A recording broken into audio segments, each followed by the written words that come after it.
ಸರ್ವಶಕ್ತ ತನ್ನ ಲೀಲೆಯಿಂದಲೇ ಈ ಪ್ರಪಂಚವನ್ನ ಸೃಷ್ಟಿ ಮಾಡಿ ನಾಶ ಮಾಡಿ ಮತ್ತೆ ರಕ್ಷಣೆ ಮಾಡುವಂತವನು ಅವನೇ. ಆದ್ರೆ ಸ್ವಯಂ ಅವನು ಅಜ್ಜ. ಯಾಕೆ ಅವತಾರ ಮಾಡ್ತಾನೆ ಅಂದ್ರೆ ತಾನೇ ಒಂದು ನಿರ್ಮಿಸಿದಂತಹ ಧರ್ಮದ ಕಟ್ಟುಪಾಡನ್ನ ರಕ್ಷಣೆ ಮಾಡೋದಕ್ಕೋಸ್ಕರ. ಯಾವಾಗ ಅದರ ಧರ್ಮದ ಹಾನಿ ಆಗಕ್ಕೆ ಶುರುವಾಗುತ್ತೋ ಆಗ ಅವನೇ ಸ್ವತಃ ಅವತಾರ ಮಾಡಿ ಅದನ್ನು ಒಂದು ಸರಿಯಾದ ದಾರಿಗೆ ತರುವಂತವನು. ಈಗ ಅದೇ ಉದ್ದೇಶದಿಂದ 5 ಅಂಶದಲ್ಲಿ ಅವತಾರ ಮಾಡಿದ್ದಾನೆ. ಅವರಿದ್ದಂತಹ ಅಂತಃಪುರ ಅತ್ಯಂತ ಸುಂದರವಾಗಿತ್ತು. ಮತ್ತೆ ಅದನ್ನ ಮತ್ತೆ ನಾನೇನು ಹೇಳೋದು ಬೇಡ ಅಂತ ಭಾವಿಸ್ತೇನೆ. ಅಂತಹ ಉತ್ತಮವಾದಂತಹ ಐಶ್ವರ್ಯಭರಿತವಾದ ಸಂಪದ್ಭರಿತವಾದಂತಹ ಅಂತಃಪುರದಲ್ಲಿ ಹಾಲಿನ ನೊರೆಯ ಹಾಗೆ ಅತ್ಯಂತ ಶುಭ್ರವಾದಂತಹ ಹಂಸತೂಲಿಕಾ ತಲ್ಪದಲ್ಲಿ ಆನಂದ ಕೃಷ್ಣ ಶೋಧಿಸ್ತಾ ಇದ್ದ. ರುಕ್ಮಿಣಿಯೂ ಸಹ ತ್ರಿಲೋಕಾಧಿಪತಿಯಾದ ಅವನನ್ನ ಪತಿಯನ್ನಾಗಿ ಮಾಡಿಕೊಂಡು ಅವನನ್ನ ಸೇವೆ ಮಾಡ್ತಾ ಇದ್ದಳು. ಆ ಸಂದರ್ಭದಲ್ಲಿ ರುಕ್ಮಿಣಿ ಸೇವಕಿ ಹತ್ತಿರ ಇರುವಂತಹ ಭೀಷಣಿಗೆ ರತ್ನದಂಡವನ್ನು ತಾನೇ ಕೈಗೆ ತೆಗೆದುಕೊಂಡು ಅವನಿಗೆ ಗಾಳಿ ಹಾಕಿ ಉಪಚಾರ ಮಾಡ್ತಾ ಇದ್ಲು. ಅವಳು ಸಹ ಅತ್ಯಂತ ಉತ್ತಮವಾಗಿ ಅಲಂಕೃತಳಾಗಿದ್ದು ಯಾವಾಗಲೂ ಪರಮಾತ್ಮನ ಬಳಿಯಲ್ಲಿಯೇ ಇದ್ದು ಅವನ ಸೇವೆಯಲ್ಲಿಯೇ ನಿರತವಾಗಿತ್ತು. ಅವಳು ಸಹ ಪರಮಾತ್ಮ ಯಾವ ಯಾವ ರೂಪವನ್ನ ತಾಳಿ ಜನರ ರಕ್ಷಣೆಗೋಸ್ಕರ ಅವತಾರ ತಾಳ್ತಾನೋ ಅವಳು ಸಹ ಅದೇ ರೀತಿಯಾಗಿ ಅವತಾರ ತಾಳ್ತಿದ್ಲು ಅಂತ ಇಲ್ಲಿ ಕೃಷ್ಣ ಮನುಷ್ಯ ರೂಪದಲ್ಲಿ ಮನುಷ್ಯ ರೂಪವನ್ನು ಧರಿಸಿರೋದ್ರಿಂದ ಲಕ್ಷ್ಮಿಯೂ ಸಹ ಲೀಲೆಗೋಸ್ಕರನೇ ಅವನು ಮನುಷ್ಯ ರೂಪದಲ್ಲಿದ್ದಾನೆ. ಇವಳು ಸಹ ಲೀಲೆಗೋಸ್ಕರನೇ ಅವನಿಗೆ ಅನುರೂಪಳಾಗಿ ಬಂದು ಸೇರಿದ್ಲು. ಮತ್ತೆ ಅವನನ್ನೇ ಆಶ್ರಯ ತನ್ನ ಲಕ್ಷ್ಮಿಯ ಸ್ವರೂಪಳೆ ಅಂತಹ ಮಗಳು ನಗೆಯಿಂದ ಸುಂದರವಾದಂತಹ ಮುಖವುಳ್ಳ ರುಕ್ಮಿಣಿಯನ್ನು ನೋಡಿ ಹಾಸ್ಯದಿಂದ ಕೃಷ್ಣ ಹೇಳ್ತಾನೆ, ನೀನು ಅತ್ಯಂತ ಸುಂದರಿ ಮತ್ತೆ ಉತ್ತಮವಾದಂತಹ ರಾಜನ ಮಗಳು. ನಿನ್ನನ್ನ ವರಿಸೋದಕ್ಕೆ ಅಂತ ಲೋಕಪಾಲರನ್ನೂ ಐಶ್ವರ್ಯದಲ್ಲಿ ಮೀರಿಸುವಷ್ಟು ಪ್ರಬಲರಾಗಿದ್ದಂತಹ ಶ್ರೀಮಂತರಾದ ರಾಜರ ಅನೇಕರು ಬಯಸಿದ್ರು. ಅಷ್ಟೇ ಅಲ್ಲ, ನಿನ್ನ ತಂದೆ ಅಣ್ಣ ಎಲ್ಲರೂ ಸಹ ನಿನ್ನನ್ನ ಮದುವೆ ಮಾಡ್ಕೊಡ್ತೀನಿ ಅಂತ ಶಿವಾನಿಗೆ ಮಾತನ್ನು ಕೊಟ್ಟರು. ಅವರೆಲ್ಲರೂ ಸಹ ನಿನ್ನನ್ನ ಯಾಚಿಸೋದಕ್ಕೆ ಬಂದಿದ್ರು, ಮನೆಗೇ ಬಂದಿದ್ರು. ಅಂಥವ್ರನ್ನೆಲ್ಲ ಬಿಟ್ಟು ನೀನು ನಿನಗೆ ಸರಿಸಮಾನಲ್ಲದ ನನ್ನನ್ನ ಯಾಕೆ ಮದುವೆ? ಮತ್ತೆ ನಾವು ಆ ಜರಾಸಂಧಮಲ್ಲಾದಂತಹ ಎಲ್ಲ ರಾಜರಿಗೆ ಹೆದರ್ಕೊಂಡು ಸಮುದ್ರದಲ್ಲಿ ಮನೆ ಕಟ್ಕೊಂಡಿದ್ದೀವಿ.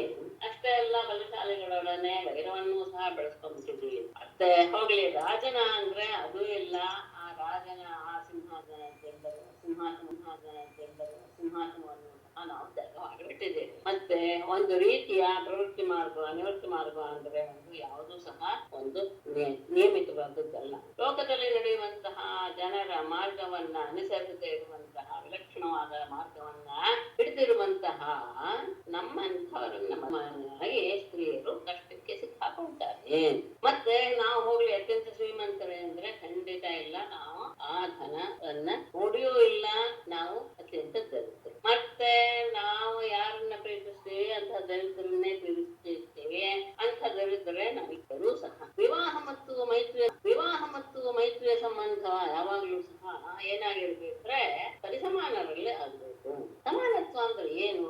ಹಣ, ವಂಶ, ಐಶ್ವರ್ಯ, ಹಿಂದಿನಿಂದ ಬಂದಂತ ಐಶ್ವರ್ಯ, ಸೌಂದರ್ಯ, ಮುಂದೆ ಹೇಗೆ ಬದುಕ್ತೀವಿ ಅನ್ನುವಂತ ಭವಿಷ್ಯದ ಯೋಚನೆ ಇತ್ಯಾದಿ ಎಲ್ಲವನ್ನು ಇಟ್ಕೊಂಡು ಅಂತಹ ಜನರೊಡನೆ ಈ ರೀತಿಯ ಸಂಬಂಧ ಬಳಸಬಾರದು. ನೀನು ಸ್ವಲ್ಪ ದೂರದೃಷ್ಟಿ ಇಟ್ಕೊಳ್ಳಿಲ್ಲ ಅಂತ ಭಾವಿಸ್ತೇನೆ.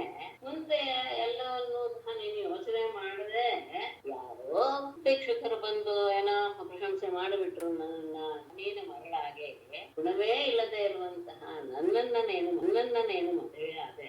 ಆದ್ರೆ ಈಗಲೂ ಏನು ಅಂತಹ ವಿಳಂಬವಾಗಿಲ್ಲ.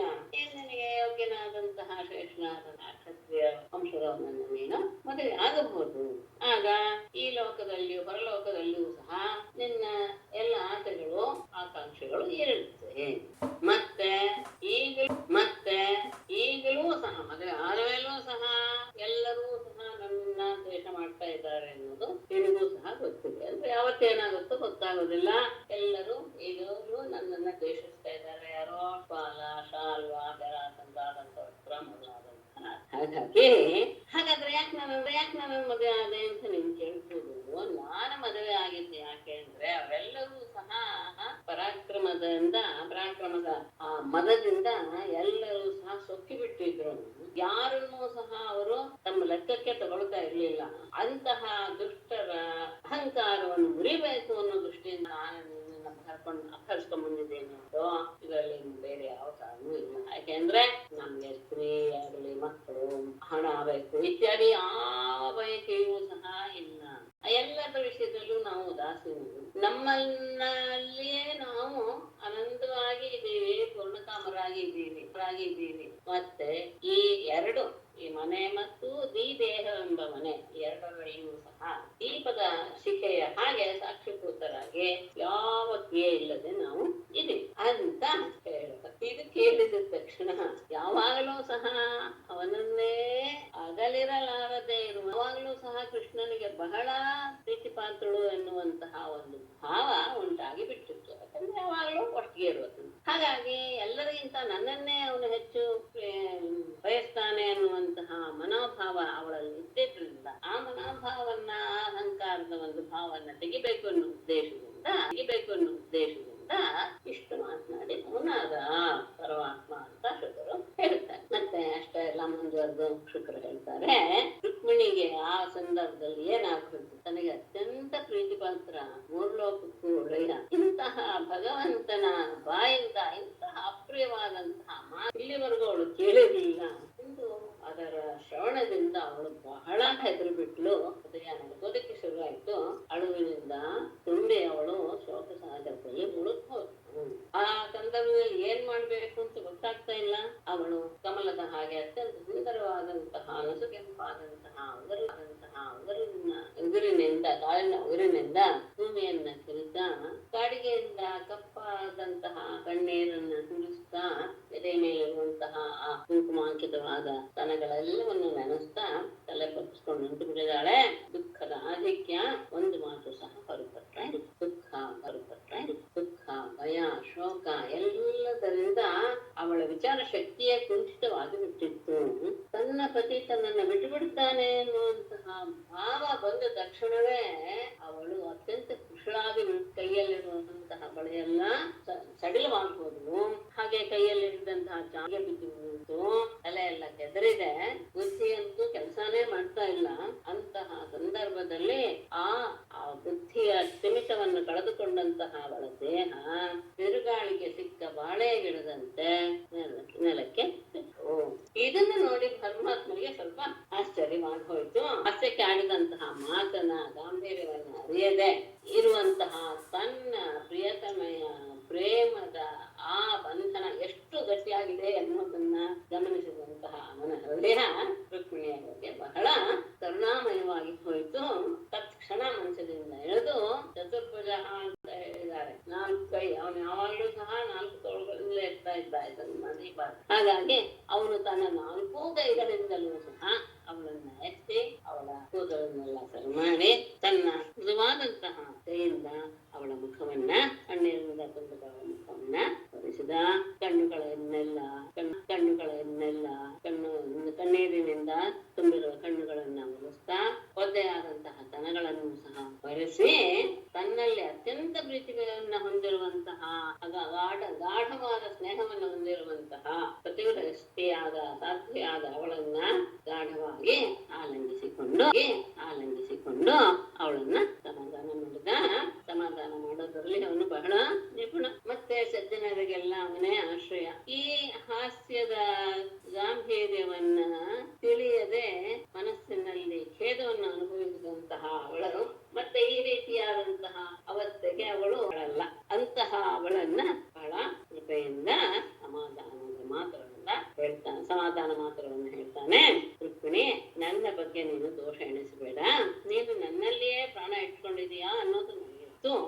ಆದರೆ ನಿನ್ನ ಪ್ರೀತಿಯುಕ್ತವಾದಂತಹ ಮಾತುಗಳನ್ನು ಕೇಳಬೇಕು ಅನ್ನೋ ಉದ್ದೇಶದಿಂದ ನಾನು ಮಗು ಬಂದಾಗ ನಿನ್ನ ಅಗರುವಂತಹ ತುಟಿಗಳು, ಕೆಂಪಾದಂತಹ ಕಡೆಗಣ್ಣಿನ ನೋಟ, ಗಂಟಿಕ್ಕಿದ ಹುಬ್ಬುಗಳಿಂದ ಕೂಡಿದ ಮುಖವನ್ನು ನೋಡಬೇಕು ಅಂತ ಬಯಸಿ ಹೀಗೆ. ಅಷ್ಟೇ ಅಲ್ಲ, ಯಾವಾಗಲೂ ಸಹ ಮನೆ ಕೆಲಸದಲ್ಲಿಯೇ ನಿರತರಾಗಿರುವಂತಹ ಗೃಹಸ್ಥರಿಗೆ ಮನೆಗಳಲ್ಲಿ ಇದೇ ಒಂದು ರೀತಿಯ ಆನಂದ ಕೊಡುತ್ತೆ. ಯಾವುದು ಪ್ರಿಯೆಯೊಡನೆ ಈ ರೀತಿಯಾಗಿ ಹಾಸ್ಯಮಯವಾಗಿ ಕಳೆಯುವಂತಹ ಕಾಲವೇ ಒಂದು ಆನಂದವನ್ನು ಕೊಡುವಂಥದ್ದಲ್ಲ. ಹೇಳಿದೆ, ಹಾಗೆ ನಾನು ಮಾತಾಡಿದೆ ಅಂತ ಹೇಳಿದಾಗ ಮುಂದೆ ಶುಕ್ರು ಮುಂದುವರಿಸ್ತಾರೆ. ಹೀಗೆ ಪರಮಾತ್ಮ ರುಕ್ಮಿಣಿಯನ್ನ ಸಮಾಧಾನ ಮಾಡಿದಾಗ ಮನಸ್ಸಿಗೆ ಬರುತ್ತೆ, ಹಾಸ್ಯಕ್ಕೋಸ್ಕರ ಹೀಗೆ ಮಾತಾಡಿದ ಪರಮಾತ್ಮ ಅಂತ ತನ್ನನ್ನು ಬಿಟ್ಟು ಬಿಡುತ್ತಾನೆ ಅನ್ನುವಂತಹ ಭಯವನ್ನ ಅವಳು ಕೂಡಲೇ ಬಿಟ್ಟು ಮನಸ್ಸಿಗೆ ಸಮಾಧಾನವನ್ನು ತಂದುಕೊಂಡ್ಳು. ಅಲ್ಲ, ನಾಚಿಕೆಯಿಂದ ಪ್ರೇಮಪೂರ್ಣವಾದಂತಹ ಸ್ನೇಹಮಯವಾದಂತಹ ತನ್ನ ಕಡೆಗಣ್ಣಿನ ನೋಟದಿಂದ ಪರಮಾತ್ಮನ ಮುಖವನ್ನ ಪರಮ ಪುರುಷ ಶ್ರೇಷ್ಠನಾದ ಪರಮಾತ್ಮನ ಮುಖವನ್ನು ನೋಡ್ತಾ ಮುಂದೆ ಆಡುವ ಮಾತನ್ನು ಆಡ್ತಾಳೆ. ಅವಳು ಆಡಿದ ಮಾತುಗಳೆಲ್ಲವೂ ಸಹ ಅವನು ಆಡಿದ ಶಬ್ದಗಳಿಗೆ ಯೋಗ್ಯವಾದಂತಹ ಅರ್ಥವನ್ನು ಕೊಟ್ಟು ಕೆಲವಕ್ಕೆ ಅವಳದನ್ನೇ ತಿರುಗಿಸಿ ಅವನಿಗೆ ಅದು ಅನ್ವಯವಾಗುವಾಗೆ ಹೇಳ್ತಾಳೆ ಅನ್ನೋದು ವಿಶೇಷ. ಇದೇ ಒಂದು ಕ್ರಮವನ್ನ ಕಾಳಿದಾಸನು ಸಹ ಕುಮಾರ ಸಂಭವದಲ್ಲಿ ಅಳವಡಿಸಿಕೊಂಡಿದ್ದಾನೆ. ಅವನು ಪರಮೇಶ್ವರ ರೂಪದಲ್ಲಿ ಬಂದು ಪಾರ್ವತಿ ಹತ್ತಿರ ಬಂದು ನಿನಗೆ ಶಿವ ಯೋಗ್ಯನಲ್ಲ ಅಂತ ಹೇಳಿ ಶಿವನಲ್ಲಿರುವಂತಹ ಎಲ್ಲ ಮಂಗಳದ ವಿಷಯವನ್ನೆಲ್ಲ ಹೇಳ್ತಾ ಅವನನ್ನು ನಿಂದಿಸಿದಾಗ ಅವಳು ಅವನು ಹೇಳಿದ ಶಬ್ದಗಳನ್ನೇ ತೆಗೆದುಕೊಂಡು ಅದೇ ಅವನ ಒಂದು ದೊಡ್ಡ ಗುಣ ಎನ್ನುವ ರೀತಿಯಲ್ಲಿ ಅಲ್ಲಿ ಪ್ರಕಟಿಸ್ತಾಳೆ. ಕಾಳಿದಾಸೋದಯಂತ ಸತ್ಯಂ ಭಯಾರ್ಯೋ ಗುಣೇಭ್ಯ ಉರುಕ್ರಮಂತಹ ಶ್ವೇತೆ ಸಮುದ್ರ ಉಪಲಂಭನ ಮಾತ್ರ ಆತ್ಮ ನಿತ್ಯಂ ಕದೀಂದ್ರಿಯ ಗಣೈ ಕೃತ ವಿಗ್ರಹಸ್ತ್ವಂ ತತ್ಸೇವಕೈ ನೃಪಪದಂ ವಿಧುತಂ ತಮೋಂಧಂ. ವ್ಯಾಸರಿಗೆ ಹೆಸರಿ ಸಮುದ್ರವನ್ನು ಆಶ್ರಯಿಸಿದೆ ಅಂತ ಹೇಳಿದ್ದಲ್ಲ, ಸತ್ಯಂ ಅದು ಸತ್ಯವೇ. ಯಾಕೆ ಅಂದ್ರೆ ಗುಣೇಭ್ಯ ಉರುಕ್ರಮ ಎಂಬುದನ್ನ ಉರುಕ್ರಮ ಗುಣೇಭ್ಯ ಭಯಾತ್ ಇವ ಸಮುದ್ರೇ ಅಂತಹ ಕ್ಷೇತೆ ಉಪಲಂಬನ ಮಾತ್ರ ಆತ್ಮ ನಿತ್ಯಂ. ಅಷ್ಟೇ ಅಲ್ಲ, ಬಲಶಾಲಿಗಳೊಡನೆ ನಾನು ವೈರ ಬಳಸ್ಕೊಂತಿದ್ದೀನಿ ಅಂತೆಲ್ಲ ಅದು ಹೌದು. ನಿತ್ಯಂ ಕದೀಂದ್ರಿಯ ಗಣೈ ತ್ವಂ ಕೃತ ವಿಗ್ರಹ ತ್ವತ್ಸೇವಕೈ ತಮೋಂಧಂ ನೃಪಪದಂ ವಿಧುಂ. ಕುರುಕ್ರಮ ಅತ್ಯಂತ ಪರಾಕ್ರಮಶಾಲಿಯಾದಂತಹ, ಎಲ್ಲರಿಗಿಂತಲೂ ಹೆಚ್ಚಿನ ಪರಾಕೊಂತಿರುವಂತಹ ಅವರು ಅಂದ್ರೆ ಹೆಚ್ಚಿನ ಕ್ರಮ ಅಂದ್ರೆ ಪರಾಕ್ರಮ. ಅದೇ ಹೇಳುತ್ತೆ ಭಯ ಇಲ್ಲ ನಿನಗೆ ಅನ್ನೋದು ಸಂಬೋಧನೆಯೇ ಹೇಳ್ಬಿಡ್ತಾ ಇದೆ. ನೀನು ಭಯದಿಂದ ಹೋಗ್ತಾ ಇದೀಯಾ ಅನ್ನೋದು, ತೆಗೆದುಕೊಂಡು ಹೋಗಿದ್ಯಾ ಅನ್ನೋದು ಅದು ಸರಿಯಲ್ಲ. ಆದ್ರೆ ಅದು ನಿಜ, ಸತ್ಯ, ಅದು ಸರಿಯಾಗೇ ಇದೆ. ಏನು ಯಾವುದರಿಂದ ಭಯ ಅಂದ್ರೆ ಗುಣೇಭ್ಯ ತತ್ಸರಿದ ಗುಣಗಳೆಂಬುವರೇ ರಾಜರು ಅಂತ ಇಟ್ಕೊಂಡ ಆ ಗುಣಗಳೆಂಬ ರಾಜರಿಗೆ ಭಯಾದಿವ ಹೆದರಿಕೊಂಡೋ ಎನ್ನುವಂತೆ ನೀನು ಸಮುದ್ರೆ ಅಂತಹ ಶ್ವೇತೆ ಹೃದಯವೆಂಬ ಸಮುದ್ರದಲ್ಲಿ ಅಂತಃಸಮುದ್ರ ಹಾಗಾದ್ರೆ ಅಂತಃಸಮುದ್ರೆ ಹೃದಯವೆಂಬ ಸಮುದ್ರದಲ್ಲಿ ಯಾವಾಗ ನಿನ್ನನ್ನು ನೀನು ಒಳಗಡೆ ಬಚ್ಚಿಟ್ಕೊಂಡು ಬಿಟ್ಟಿರ್ತೀಯಾ, ಈ ಹೊರಗಡೆ ಇರುವಂತಹ ಈ 3 ಗುಣಗಳೆಂಬ ರಾಜರಾಗೆ ಹೆದರಿಕೆಯೋ ಎನ್ನುವ ರೀತಿಯಲ್ಲಿ ನೀನು ಯಾವಾಗಲೂ ಸಹ ಅಂತಃಕರಣವೆಂಬ ಹೃದಯವೆಂಬ ಸಮುದ್ರದಲ್ಲಿ ಹೇಗಿರ್ತೀಯ ಉಪಲಂಬನ ಮಾತ್ರ ಚೈತನ್ಯ ಘನ ಅಂತ ಹೇಳ್ತಾರೆ. ಅಂದ್ರೆ ಅದು ಮಾತ್ರ ಚೈತನ್ಯ ಮಾತ್ರ ಇರುವಂತದ್ದು ಅಂತಹ ಆತ್ಮನ ಸ್ವರೂಪದಲ್ಲಿ ನೀನು ಅಲ್ಲಿ ಮಲಗಿರ್ತೀಯ. ಅಂದ್ರೆ ಹೃದಯ ಎಂಬ ಸಮುದ್ರದಲ್ಲಿ ಚೈತನ್ಯ ಘನನಾಗಿ ಆತ್ಮನ ಸ್ವರೂಪದಲ್ಲಿ ನೀನು ಹೋಗ್ತಾ ಇರ್ತೀಯ, ನಿಜ. ಮತ್ತೆ ಬಲಶಾಲಿಗಳೊಡನೆ ಅಂತ ಹೇಳಿದೆಯಲ್ಲ, ಅದು ನಿಜ. ನಿತ್ಯಂ ಯಾವಾಗಲೂ ಸಹ ಕದೀಂದ್ರಿಯ ಗಣೈಗೆ ಕುತ್ಸಿತವಾದಂತಹ ಇಂದ್ರಿಯಗಳೊಡನೆ ಸ್ವಕೃತ ವಿಗ್ರಹ ನೀನು ಯಾವಾಗಲೂ ಸಹ ವೈರವನ್ನು ಬಳಸ್ಕೊಂಡಿದ್ದೀಯ.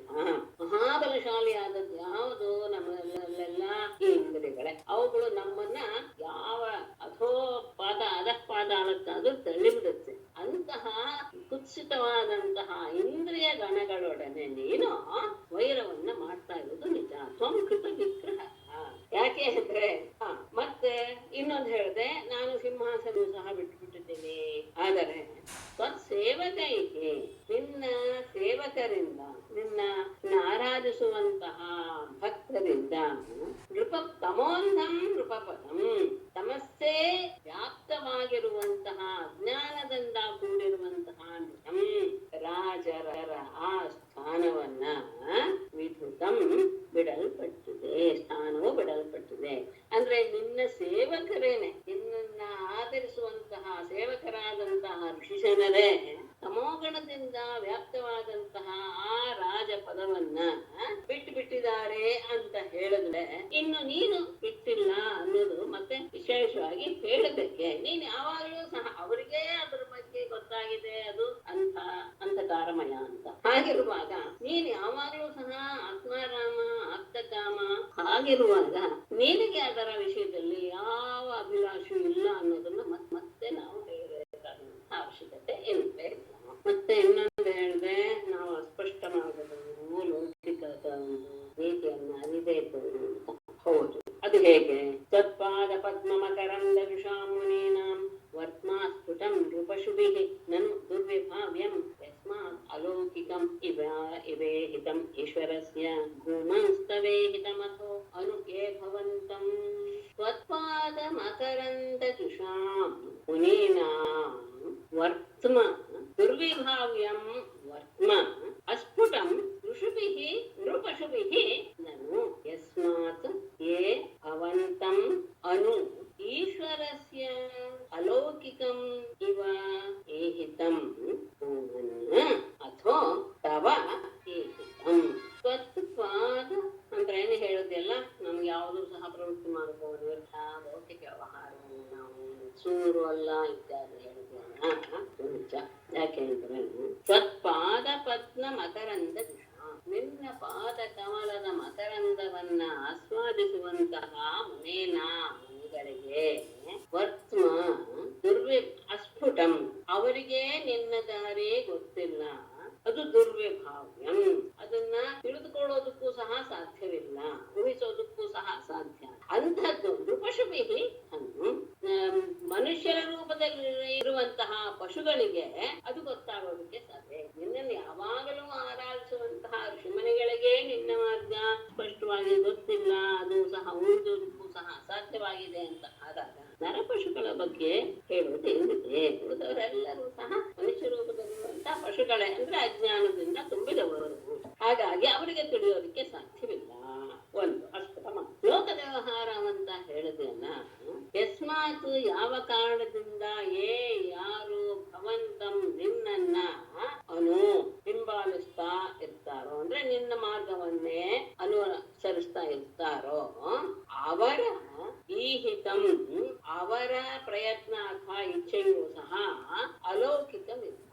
ಅವರೇ ಏನಾಗಿರ್ತಾರೆ, ಲೋಕದ ವಿಷಯವನ್ನ ಬಿಟ್ಟು ಅಲೌಕಿಕ ರೀತಿಯಲ್ಲಿ ಅವರು ವ್ಯವಹಾರ ಮಾಡ್ತಾರೆ ಅಂದಾಗ ಈಶ್ವರ್ ಅಥೋ ಅದಾದಾಗ ತವ ಐಶ್ವರಸ್ಯ ತವ ಈಹಿತಂ ಎಲ್ಲದಕ್ಕೂ ಒಡೆಯನಾದಂತಹ ನಿನ್ನ ಪ್ರಯತ್ನ ಅಲೌಕಿಕವಾಗಿರ್ಬೇಕು, ನಿನ್ನ ನಡತೆ ಅಲೌಕಿಕವಾಗಿದೆ ಎನ್ನುವುದರಲ್ಲಿ ಏನು ಮಹಾ ಆಶ್ಚರ್ಯವಿದೆ.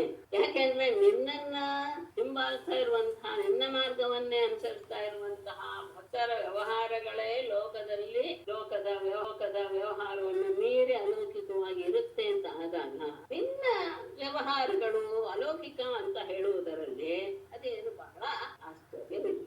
ಹಾಗಾಗಿ ಅದು ಅಲೌಕಿಕ ಅನ್ನೋದು ಅದು ಉತ್ತಮವಾದಂಥದ್ದೇ. ನಿನ್ನ ಭಕ್ತರಲ್ಲಿಯೇ ನಾವು ಅದನ್ನ ಕಾಣ್ತೇವೆ. ಹಾಗಾಗಿ ನಿನ್ನಲ್ಲಿ ಅದು ಕಾಣುವುದು ವಿಶೇಷವಲ್ಲ.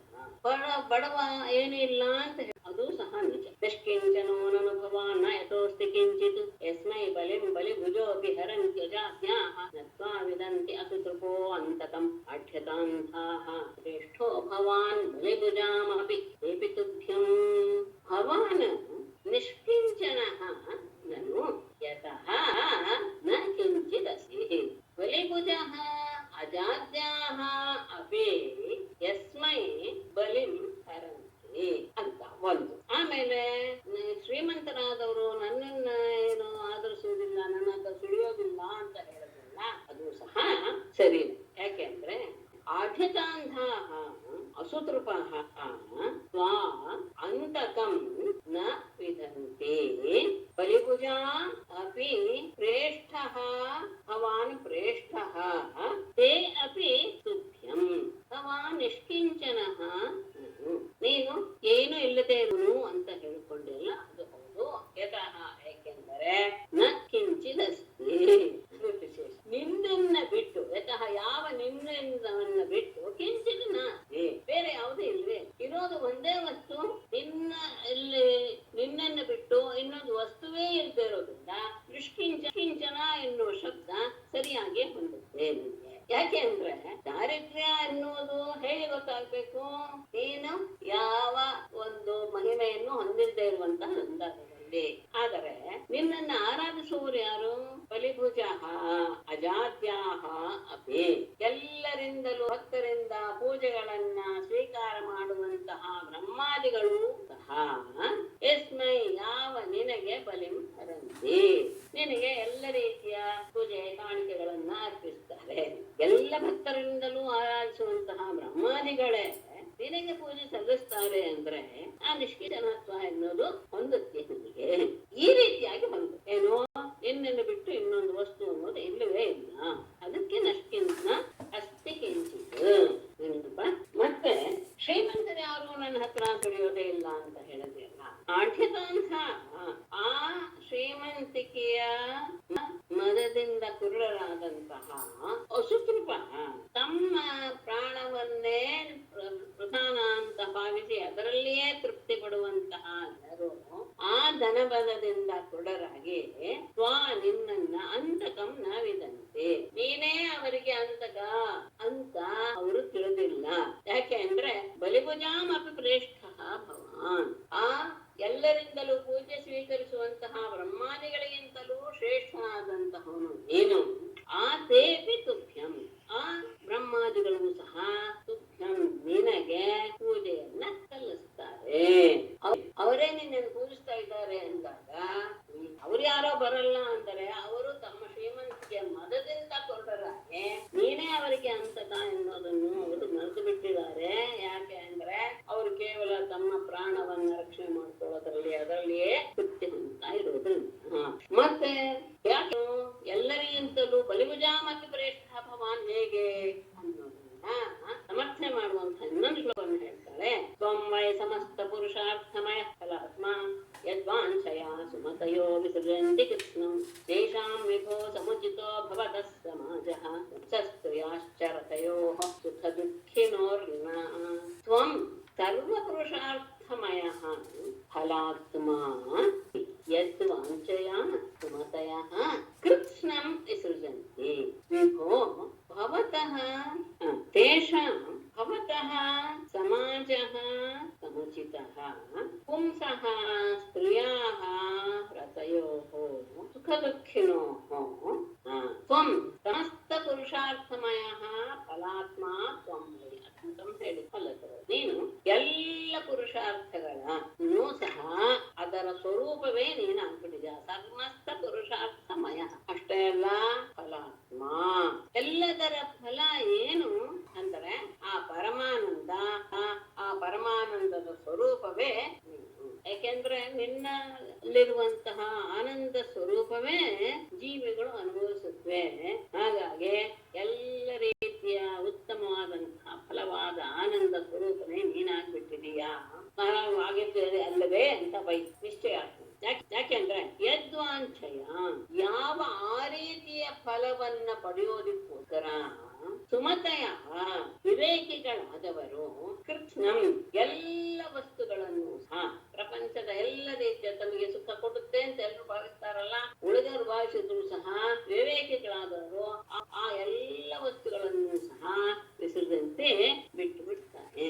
ಯಾಕೆಂದ್ರೆ ಎಲ್ಲ ಪುರುಷಾರ್ಥಗಳ ಸ್ವರೂಪವೇ ನೀನು, ಆ ಪುರುಷಾರ್ಥದಿಂದ ಪಡೆಯುವಂತಹ ಆನಂದ ಸ್ವರೂಪನೂ ನೀನೇ ಅಂತ ಆದಾಗ ಅಂತಹ ಆನಂದವನ್ನು ಪಡಿಬೇಕು ಎನ್ನುವಂತಹ ಉದ್ದೇಶದಿಂದಲೇ ಉಳಿದ ಎಲ್ಲವನ್ನೂ ಸಹ ನಿನ್ನನ್ನು ಪಡೆಯೋದಕ್ಕೋಸ್ಕರ ವಿವೇಕಾದರು ತ್ಯಾಗ ಮಾಡಿ ಬಿಡ್ತಾರೆ. ವಿಭೋ ಪರಮಾತ್ಮನೇ ತೇಷಾಂ ಸಮುಚಿತ ಭವತಃ ಸಮಾಜಃ ಸಮುಚಿತ, ಅವರೆಲ್ಲರಿಗೂ ಸಹ ಭವತಃ ಸಮಾಜ ನಿನ್ನ ಸಮಾಜ. ಸಮಾಜ ಅಂದ್ರೆ ಏನು ಅಂದರೆ ಸೇವ್ಯ ಸೇವಕ ಲಕ್ಷಣವನ್ನು ಹೊಂದಿರುವ ಸಂಬಂಧ, ಅದು ಸಮುಚಿತ ಯೋಗ್ಯವಾಗಿ ಇರುತ್ತೆ. ಅಂದ್ರೆ ಅವರೆಲ್ಲ ಯಾವುದನ್ನ ಇಷ್ಟಪಡ್ತಾರೆ ಅಂದರೆ ಭವತಃ ಸಮಾಜ ತೇಷಾಂ ಸಮುಚಿತ. ಸಮಾಜ ಶಬ್ದಕ್ಕೆ ಏನರ್ಥ ಅಂದ್ರೆ ಸೇವ್ಯ, ಒಬ್ಬ ಸೇವ್ಯ ಅಂದ್ರೆ ಪರಮಾತ್ಮ ಸೇವ್ಯ, ನಾವು ಸೇವಕ. ಈ ಆದಂತಹ ಲಕ್ಷಣವಿರುವಂತಹ ಸಂಬಂಧವೇ ಈ ವಿಷಯದಲ್ಲಿ ಯೋಗ್ಯವಾಗಿರಬೇಕು, ಯೋಗ್ಯವಾಗಿ ಇರುತ್ತೆ. ಆದರೆ ಪುಂಸಃ ಸ್ತ್ರೀಯ, ಪುರುಷರ ಮತ್ತು ಸ್ತ್ರೀಯರ ರತಯೋ ಪರಸ್ಪರ ಅನುರಾಗ ಇದೆಯಲ್ಲ, ದುಃಖಿನೋ, ಅದು ಸುಖ ಮತ್ತು ದುಃಖವನ್ನ ವ್ಯಾಪ್ಸಿರೋದ್ರಿಂದ ಆಗುತ್ತಾ ಅದು ನಿಜವಾದಂತಹ ಸಂಬಂಧ ಅಲ್ಲ. ಸ್ತ್ರೀ ಪುರುಷರಿಗೆ ಪರಸ್ಪರ ಅವರವರ ಸಹವಾಸದಿಂದ ಸಿಗುವಂತಹ ಸುಖ ದುಃಖಗಳಿಗೆ ಆಶ್ರಯವನ್ನ ಕೊಡುವಂತ ಸುಖ ದುಃಖಗಳನ್ನು ಕೊಡುವಂತಹ ಆ ಸಂಬಂಧ ನಿಜವಾದ ಸಂಬಂಧ ಅಲ್ಲ. ಮಾನ ಸಂಬಂಧ ಏನಾಗಿರಬೇಕು ಅಂದ್ರೆ ನಿನ್ನೊಡನೆ ಸೇವಕ ಭಾವವನ್ನು ಹೊಂದಿರುವಂತಹ ಸಂಬಂಧವೇ ನಿಜವಾದ ಸುಖವನ್ನು ಕೊಡುವಂಥದ್ದು, ನಿಜವಾದ ಆನಂದವನ್ನು ಕೊಡುವಂಥದ್ದು. ಹಾಗಾಗಿ ಧನಾಗುಣ ಎನ್ನುವುದು ಸಮಾನವಾಗಿದ್ರೆ ಮಾತ್ರ ಸ್ನೇಹ ವಿವಾಹ ಅಂತೀಯಲ್ಲ, ಅದು ಅಲ್ಲ.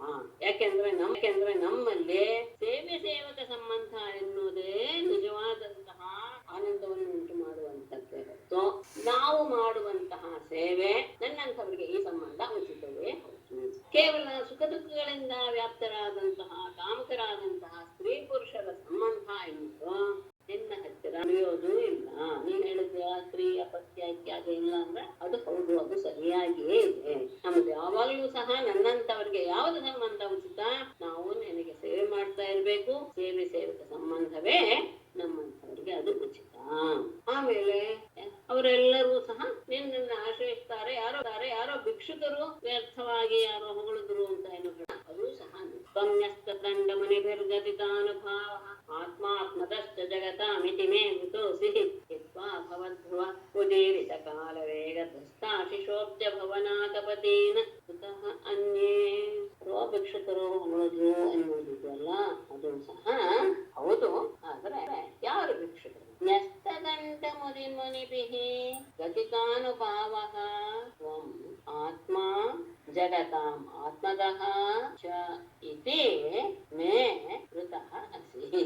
ಭವಧ್ರುವಃ ಉದೀರಿತ ಕಾಲವೇಗ ಧಸ್ತಾಶಿಷಃ ಅಬ್ಜಕಪತೀನ ಹಿತ್ವಾ ಅನ್ಯೇ ಕುತಃ ಹಿತ್ವಾ ಮೃತೋಸಿ. ಮತ್ತೆ ತಗೊಳ್ಳೋಣ. ನ್ಯಸ್ತದಂಡ ಮುನಿಭಿಃ, ಎಲ್ಲವನ್ನೂ ಸಹ ಸರ್ವಸಂಗವನ್ನು ತ್ಯಾಗ ಮಾಡಿದಂತಹ ಮುನಿಗಳಿಂದ ಗತಿತಾನುಭಾವ ಹೊಗಳಲ್ಪಟ್ಟಂತಹ ಮಹಿಮೆಯುಳ್ಳಂತನು ನೀ ಸರ್ವಸಂಘವನ್ನು ಪರಿತ್ಯಾಗ ಮಾಡಿರುವಂತಹ ನ್ಯಸ್ತದಂಡ ಮುನಿಭಿಃ.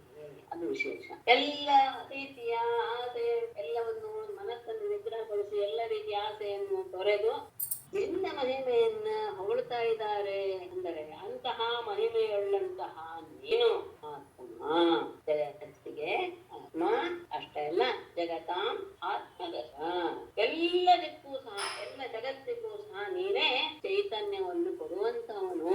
ಇತಿ ಹೀಗೆ ಅಂತ ಭಾವಿಸಿ ಹೋಗಿ ನನ್ನಿಂದ ನೀನು ವಿವಾಹ ಮಾಡಿಕೊಳ್ಳಲ್ಪಟ್ಟ ನಾನು ನಿನ್ನನ್ನ ಮದುವೆಯಾದೆ. ಎಲ್ಲವನ್ನೂ ಪರಿತ್ಯಾಗ ಮಾಡಿದಂತಹ ಮುನಿಗಳು ಯಾವುದು ಬೇಡ ಅವರು, ಆದರೆ ನಿನ್ನ ಮಹಿಮೆಯನ್ನು ಮಾತ್ರ ಅವರು ಬಹಳ ಹೊಗಳ್ತಾ ಇರ್ತಾರೆ. ಹಾಗೆ ಹೊಗಳಲ್ಪಡ್ತಾ ಇರುವಂತಹ ಮಹಿಮೆಯುಳ್ಳಂತಹ ನೀನು ಜಗತ್ತಿಗೆ ಅಷ್ಟೇ ಅಲ್ಲ ಜಗತ್ತಿಗೆ ಎಲ್ಲ ರೀತಿಯ ಚೈತನ್ಯವನ್ನೂ ಕೊಡುವನು ಅನ್ನೋದು ನನಗೆ ಗೊತ್ತಾಗೇನೆ ನಾನು ನಿನ್ನ ಮದುವೆಯಾದೆ. ಮತ್ತೆ ಇನ್ನೆಂತಹದ್ದು ನಿನ್ನ ಸಾಮರ್ಥ್ಯ, ಎಲ್ರನ್ನೂ ಬಿಟ್ಬಿಟ್ಟಿಯಲ್ಲ ಅಂತ ಹೇಳಿದ್ಯಲ್ಲ, ಯಾರ್ಯಾರು ಶಿಲ್ಪಾಲ ಇದ್ದಾದ್ರನ್ನ ಬಿಟ್ಟು ನನ್ನ ಮದುವೆ ಅಂದ್ರು. ಭವಧ್ರುವ ನಿನ್ನ ಹುಬ್ಬಿನ ಹಾರುವಿಕೆಯಿಂದಲೇ ಉದೀರಿತ ಕಾಲ ವೇಗ ಧ್ವಸ್ತ ಆಶಿಷ, ಹೋಗಲ್ಪಟ್ಟಂತಹ ಕಾಲದ ವೇಗದಿಂದ ಎಲ್ಲರ ಐಶ್ವರ್ಯವೆಲ್ಲವೂ ಸಹ ನಾಶವಾಗಿ ಬಿಡುವಂತಹ ಅಬ್ಜ ಭವನಾಥ ಪತೇನ, ನಮ್ಮ ಇಂದ್ರ ಮೊದಲಾದಂತಹ ಎಲ್ಲದಕ್ಕೂ ಒಡೆಯಾದಂತಹ ಅವರನ್ನೇ ಬಿಟ್ಟು ನಾನು ನಿನ್ನನ್ನು ಮದುವೆ ಆಗಿದ್ದೇನೆ. ಅನ್ಯೇ ಕುತಃ ಉಳಿದವರ ಬಗ್ಗೆ ಹೇಳೋದಿರುತ್ತೆ. ಇದನ್ನು ನೀವು ಸಮತನದಲ್ಲಿ ಗಮನಿಸ್ಕೋಬಹುದು. ಎಲ್ಲರೂ ಅವಳನ್ನು ಮದುವೆ ಆಗ್ಬೇಕು ಅಂತ ಕಾಯ್ತಾ ಇದ್ರು ನೋಡಿ ಎಲ್ಲರೂ ಸಹ. ಆದರೆ ನೀನ್ ಎಂಥವನು, ನಿನ್ನ ಒಂದು ಹುಬ್ಬಿನ ಅಲುಗಾಟವೇ ಸಾಕು. ಅಂತಹ ಹುಬ್ಬಿನ ಅಲುಗಾಟದಿಂದಲೇ ಹೊಡೆದ ತಕ್ಷಣ ಸಿಡಿಯುವಂತಹ ಕಾಲ ವೇಗದಿಂದ ಎಲ್ಲರ ವೈಭವಗಳು ಸಹ ನುಚ್ಚು ನೂರಾಗಿ ಬಿಡುತ್ತೆ. ಎಂಥವದ್ದು ಬ್ರಹ್ಮದೇವೇಂದ್ರಾದಿಗಳದ್ದು ಸಹ. ಇದು ನನಗೆ ಗೊತ್ತಿದ್ದಾಗಿದ್ರೆ ಅವರನ್ನೂ ಸಹ ನಾನು ಬಿಟ್ಟು ನಿನ್ನನ್ನು ಮದುವೆ ಆಗಿದ್ದೀನಿ. ಉಳಿದವರ ಬಗ್ಗೆ ಅಂದ್ರೆ ಉಳಿದ ಈ ರಾಜರ ಬಗ್ಗೆ ಅಲ್ಲ ಹೇಳೋದೇನಿದೆ. ವಿಶ್ವಾದಿಗಳ ವಿಷಯ. ನೀನ್ ಹೇಳಿದೆಲ್ಲ ನಾನು ಸರಿಯಾಗಿ ಯೋಚನೆ ಮಾಡಿದೆ ಏನೋ ನಿನ್ನ ಮದುವೆ ಮಾಡಿ, ಖಂಡಿತ ಇಲ್ಲ. ಹೀಗೆಲ್ಲ ಯೋಚನೆ ಮಾಡಿನೇ ಇಂಥ ಸರ್ವಸಂಗ ಪರಿತ್ಯಾಗಿಗಳಿಗೂ ಸಹ ನೀನು ಆನಂದವನ್ನು ಉಂಟು ಮಾಡ್ತಾ ಇದೀಯಾ. ಅವರೂ ಸಹ ನಿನ್ನ ಮಹಿಮೆಯನ್ನು ಕೊಂಡಾಡ್ತಾ ಇದ್ದಾರೆ ಅಂದರೆ ನಿನ್ನ ಮಹಿಮೆ ಸಾಮರ್ಥ್ಯ ಎಷ್ಟಿರ್ಬೋದು. ಜಗತ್ತಿಗೆ ಆತ್ಮ ಎಲ್ಲದಕ್ಕೂ ಚೈತನ್ಯ ಸ್ವರೂಪ ಅಂತ ಗೊತ್ತಿಟ್ಟುಕೊಂಡೇ ವಿಚಾರ ಮಾಡಿನೇ ನಾನು ನಿನ್ನ ಮದುವೆ ಆಗಿದ್ದೇನೆ. ಯಾವ ಐಶ್ವರ್ಯವನ್ನು ಹೊಂದಿರುವಂತಹ ಬ್ರಹ್ಮಾದಿ ದೇವತೆಗಳು ಸಹ ನಿನ್ನ ಒಂದು ಹುಟ್ಟಿನ ಅಲುಗಾಟದಿಂದಲೇ ತಮ್ಮ ಐಶ್ವರ್ಯವನ್ನೆಲ್ಲ ಒಂದು ಕ್ಷಣದಲ್ಲಿಯೇ ಕಳೆದುಕೊಂಡು ಬಿಡುತ್ತಾರೆ. ಅಂಥವರೆಲ್ಲರನ್ನೂ ನಾನು ಬಿಟ್ಟು ನಿನ್ನನ್ನು ಮದುವೆ ಆಗಿದ್ದೀನಿ. ಉಳಿದ ಈ ಕ್ಷುಲ್ಲಕರಾದರ ಬಗ್ಗೆ ಹೇಳಿದ್ದೇನೆ. ಆಮೇಲೆ ಇನ್ನೊಂದು ಮಾತನ್ನ ನೀನು ನನಗೆ ಹೇಳಿದೆ, ನನ್ನನ್ನು ಮದುವೆ ಆಗಿದ್ದು ಸರಿಯಲ್ಲ ಅಂತ ನೀನು ಆಡಿದ ಮಾತೆ ಸರಿ. ಯಾಕೆ ಚಾಡ್ಯಂ ಮಚಸ್ತವಗದಾಗ್ರಜಯಸ್ತು ಭೂಪಾನ್ ವಿದ್ರಾವ್ಯಶಾರ್ಂಗನಿನದೇನ ಜಹರ್ಥ ಮಾಂ ತ್ವಂ ಸಿಂಹೋ ಯಥಾ ಸ್ವಬಲಿಮೀಶ ಪಶೂನ್ ಸ್ವಭಾಗಂ ತೇಭ್ಯೋ ಭಯಾತ್ ಯದುದಧಿಂ ಶರಣಂ ಪ್ರಪನ್ನಃ. ಶರಣ ಸಮುದ್ರವನ್ನ ಆಶ್ರಯಿಸ್ಬಿಟ್ಟಿದ್ದೀನಿ ಹೆದರ್ಕೊಂಡು ಅಂತ ಹೇಳಿದೆಯಲ್ಲ, ಇಲ್ಲ ಈ ಮಾತು ಸರಿಯಾ? ತವ ವಚಃ ದಾಢ್ಯಂ ಅಂತ ಗದಾಗ್ರಜ ಯಹ ತ್ವಂ ಶಾರ್ಂಗನಿನದೇನ ಭೂಪಾನ ವಿದ್ರಾವ್ಯ ಮಾಂ ಜಹರ್ಥ ಮಾಂ ಸ್ವಭಾಗಂ ಜಹರ್ಥ ಯಥಾ ಸಿಂಹ ಪಶೂನ್ ವಿದ್ರಾವ್ಯ ಸ್ವಬಲಿಂ ಏಷ ತೇಭ್ಯಃ ಭಯಾತ್ ಉದಧಿಂ ಶರಣಂ ಪ್ರಪನ್ನಃ ಯತ್ ತವ ವಚಃ ಜಾಡ್ಯಂ. ತದಾಗ್ರಜ ಕೃಷ್ಣನೇ ಯಹ ತ್ವಂ ಯಾವ ನೀನು ಶಾರ್ಂಗನಿನದೇನ ನಿನ್ನ ಶಾರ್ಂಗ ಧನುಸ್ಸಿನ ಆ ಧನುಷ್ಠೇಂಕಾರದಿಂದಲೇ ಭೂಪಾನ್ ವಿದ್ರಾವ್ಯ ಎಲ್ಲ ರಾಜರುಗಳನ್ನು ಹೆದರಿಸಿ ಓಡಿಸಿ ಮಾಂ ಜಹರ ನನ್ನನ್ನೇನು ಅಪಹರಿಸಿದೆ. ಹಾಗೂ ಹೆದರ್ಕೊಂಡೆಲ್ಲೋ ಒಂದು ಮನೆ ಮಾಡ್ಕೊಂಡೆ ಅಂತ ಹೇಳ್ತಿಲ್ಲ. ನೀನು ಕೇವಲ ಒಂದು ಧನುಷ್ಠೇಂಕಾರ ಮಾಡಿದ್ರಿಂದಲೇ ಎಲ್ಲರೂ ಎದುರು ಓಡೋಗ್ಬಿಟ್ರು ಅಂತ ನೀನು ನನ್ನನ್ನ ಕೊಂಡು ಬಂದೆ. ಹೇಗೆ ಸ್ವಭಾಗಮ್ಮ ನಿನ್ನದೇ ಭಾಗವಾದಂತಹ ನನ್ನನ್ನ ನೀನು ತಂದುಕೊಂಡೆ, ಅಪಹರಿಸ್ಕೊಂಡು ಬಂದೆ. ಯಥಾ ಹೇಗೆ ಸಿಂಹವು ಪಶುವನ್ನು ವಿದ್ರಾವ್ಯ ಉಳಿದ ಕ್ಷುದ್ರ ಮೃಗಗಳನ್ನೆಲ್ಲ ಓಡಿಸಿ ಸ್ವಬಲಿಂ ತನ್ನ ಬಲಿಯನ್ನ ಅದು ಹೇಗೆ ಸ್ವೀಕಾರ ಮಾಡುತ್ತೋ ಉಳಿದ ಕ್ಷುದ್ರವನ್ನೆಲ್ಲ ಓಡಿಸಿ ತನ್ನ ಗರ್ಜನೆಯಿಂದಲೇ ಹಾಗೆ ನೀನು ನಿನ್ನ ಭಾಗವಾದ ನನ್ನನ್ನ ಅಪಹರಿಸ್ಕೊಂಡು ಬಂದೆ. ತೇಭ್ಯ ಭಯಾತ್ ಅವರ ಭಯದಿಂದ ಉದಧಿಂ ಶರಣಂ ಪ್ರಪನ್ನ ನಾನು ಸಮುದ್ರವನ್ನ ಆಶ್ರಯಿಸಿದೆ ಅಂತ ಯದು ತವ ವಚಃ ಯಾವ ನಿನ್ನ ಮಾತಿದೆಯಲ್ಲ ಅದು ಜಾನಂ ಅದು ನಿಜವಾಗಿಯೂ ಮೋಕ್ಷವೇ. ಸಿಂಹ ಹೇಗೆ ಒಂದು ಕ್ಷುದ್ರ ಮೃಗವನ್ನ ತನ್ನ ಗರ್ಜನೆಯಿಂದಲೇ ಹೆದರಿಸಿ ಓಡಿಸಿ ತನ್ನ ಪಾಲನ್ನ ತೆಗೆದುಕೊಳ್ಳುತ್ತೋ ಹಾಗೆ ನೀನು ನಿನ್ನ ಧನುಸ್ಸಿನ ಠೇಂಕಾರದಿಂದಲೇ ಭೂಪಾಲಕರನ್ನೆಲ್ಲ ಓಡಿಸಿ ನಿನ್ನ ಭಾಗವಾದ ನನ್ನ ನೀನು ಅಪಹರಿಸ್ಕೊಂಡು ಬಂದೆ. ಹೀಗಿರುವಾಗ ಅವರ ಭಯದಿಂದ ನಾನು ಸಮುದ್ರದಲ್ಲಿ ಶರಣ ಹೊಂದೆ ಅಂತ ಹೇಳದೆಯಲ್ಲ ಅದು ಯೋಗ್ಯವಾದ ಮಾತಲ್ಲ ನಿಂತು. ಮತ್ತೆ ಅಷ್ಟೇ ಇಲ್ಲ, ಎಂಥೆಂಥವರು ಸಹ ನಿನ್ನನ್ನ ಅನುಸರಿಸ್ತಾ ಇದ್ದಾರೆ. ಯಾಕೆ ಅಂದರೆ ಹೇಗೆ ಅಂದರೆ ಯದ್ವಾಂಛಯ ನೃಪಶಿಖಾಮಣಯೋಂಗ ವೈನ್ಯ ಜಾಯಂತನಾಂಶಗಯಾದಯ ಐಕ್ಯಪದ್ಯಂ ರಾಜ್ಯಂ ವಿಸೃಜ್ಯ ವಿವಿಶು ವನಂ ಅಂಬುಜಾಕ್ಷ ಸೀದಂತಿ ತೇನು ಪದವೀಂ ತ ಇಹ ಅಸ್ಥಿತ ಕಿಂ ಅಂತ ಹೇಳಿದ ನನ್ನಂಥವರನ್ನ ಮದುವೆ ಆದಂತಹ ದುಃಖವನ್ನು ಪಡ್ತಾರೆ ಅಂತ ಹೇಳಿದ್ರಲ್ಲ. ಅಂಬುಜಾಕ್ಷ ಯದ್ವಾಂಛಯ ಅಂಗವೈನ್ಯ ಜಾಯಂತ ನಾಹುಷ ಗಯಾದಯ ನೃಪಶಿಖಾಮಣಯ ಐಕ್ಯಪದ್ಯಂ ರಾಜ್ಯಂ ವಿಸೃಜ್ಯ ವನಂ ವಿದಿಷುತು ಐಕ್ಯಪದ್ಯಂ ರಾಜ್ಯಂ ವಿಸೃಜ್ಯ ವಿವೇಶು ತೇ ಅನುಪದವೀಂ ಇಹ ಆಶ್ರಿತಾಃ ತೇ ಇದಂತಿ ಕಿಂ ಅಂಬುಜಾಕ್ಷ ಕಮಲಾಕ್ಷನೇ ಯದ್ವಾಂಛಯ ಯಾವ ನಿನ್ನ ಪಾದ ಕಮಲವನ್ನ ಸೇರಬೇಕು ಎನ್ನುವ ಇಚ್ಛೆಯಿಂದಲೇ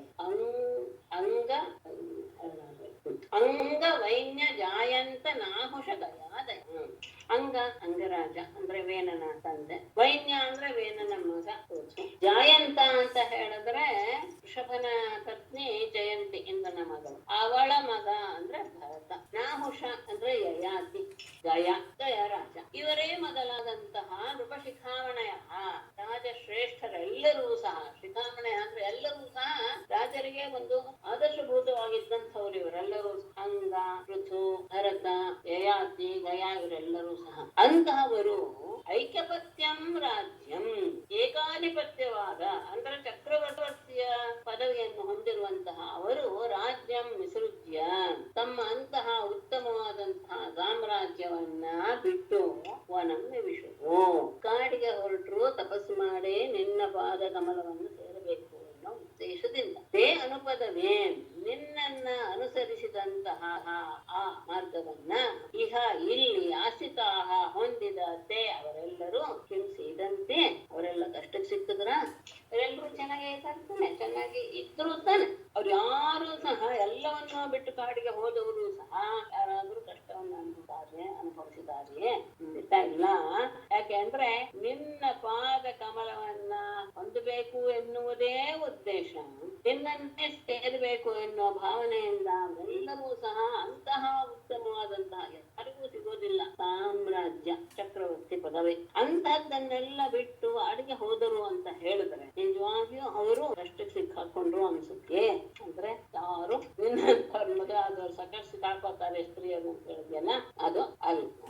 ಮತ್ತೆ ನಿನ್ನನ್ನು ಬಿಟ್ಟು ಬೇರೆ ಯಾರನ್ನ ತಾನೇ ಸರಿಯಾದ ತಿಳುವಳಿಕೆ ಇರುವಂತಹ ತೋರಿಸ್ತಾರೆ. ಕಾನ್ಯಂ ಶಯೇತ ತವ ಪಾದ ಸರೋಜ ಗಂಧಂ ಆಘ್ರಾಯ ಸನ್ಮುಖರಿತಂ ಜನತಾಪವರ್ಗಂ ಲಕ್ಷ್ಮ್ಯಾಲಯಂ ತ್ವವಿಗಣಯ್ಯ ಗುಣಾಲಯಸ್ಯ ಮಧ್ಯ ಸದೋರುಭಯಂ ಅಥ ವಿವಿಕ್ತ ದೃಷ್ಟಿಃ. ಗುಣಾಲಯಸ್ಯ ತವ ಪಾದ ಸರೋಜ ಗಂಧಂ ಜನತಾಪವರ್ಗಂ ಲಕ್ಷ್ಮ್ಯಾಲಯಂ ತನ್ಮುಖರಿತಂ ಆಘ್ರಾಯ ಮರ್ತ್ಯ ಸದಾ ಮರ್ತ್ಯ ಸದಾ ಗುರುಭಯಂ ಅನ್ಯಂ ಅರ್ಥ ವಿವಿಕ್ತ ದೃಷ್ಟಿಃ ತಾ ಶ್ರಯೇತ.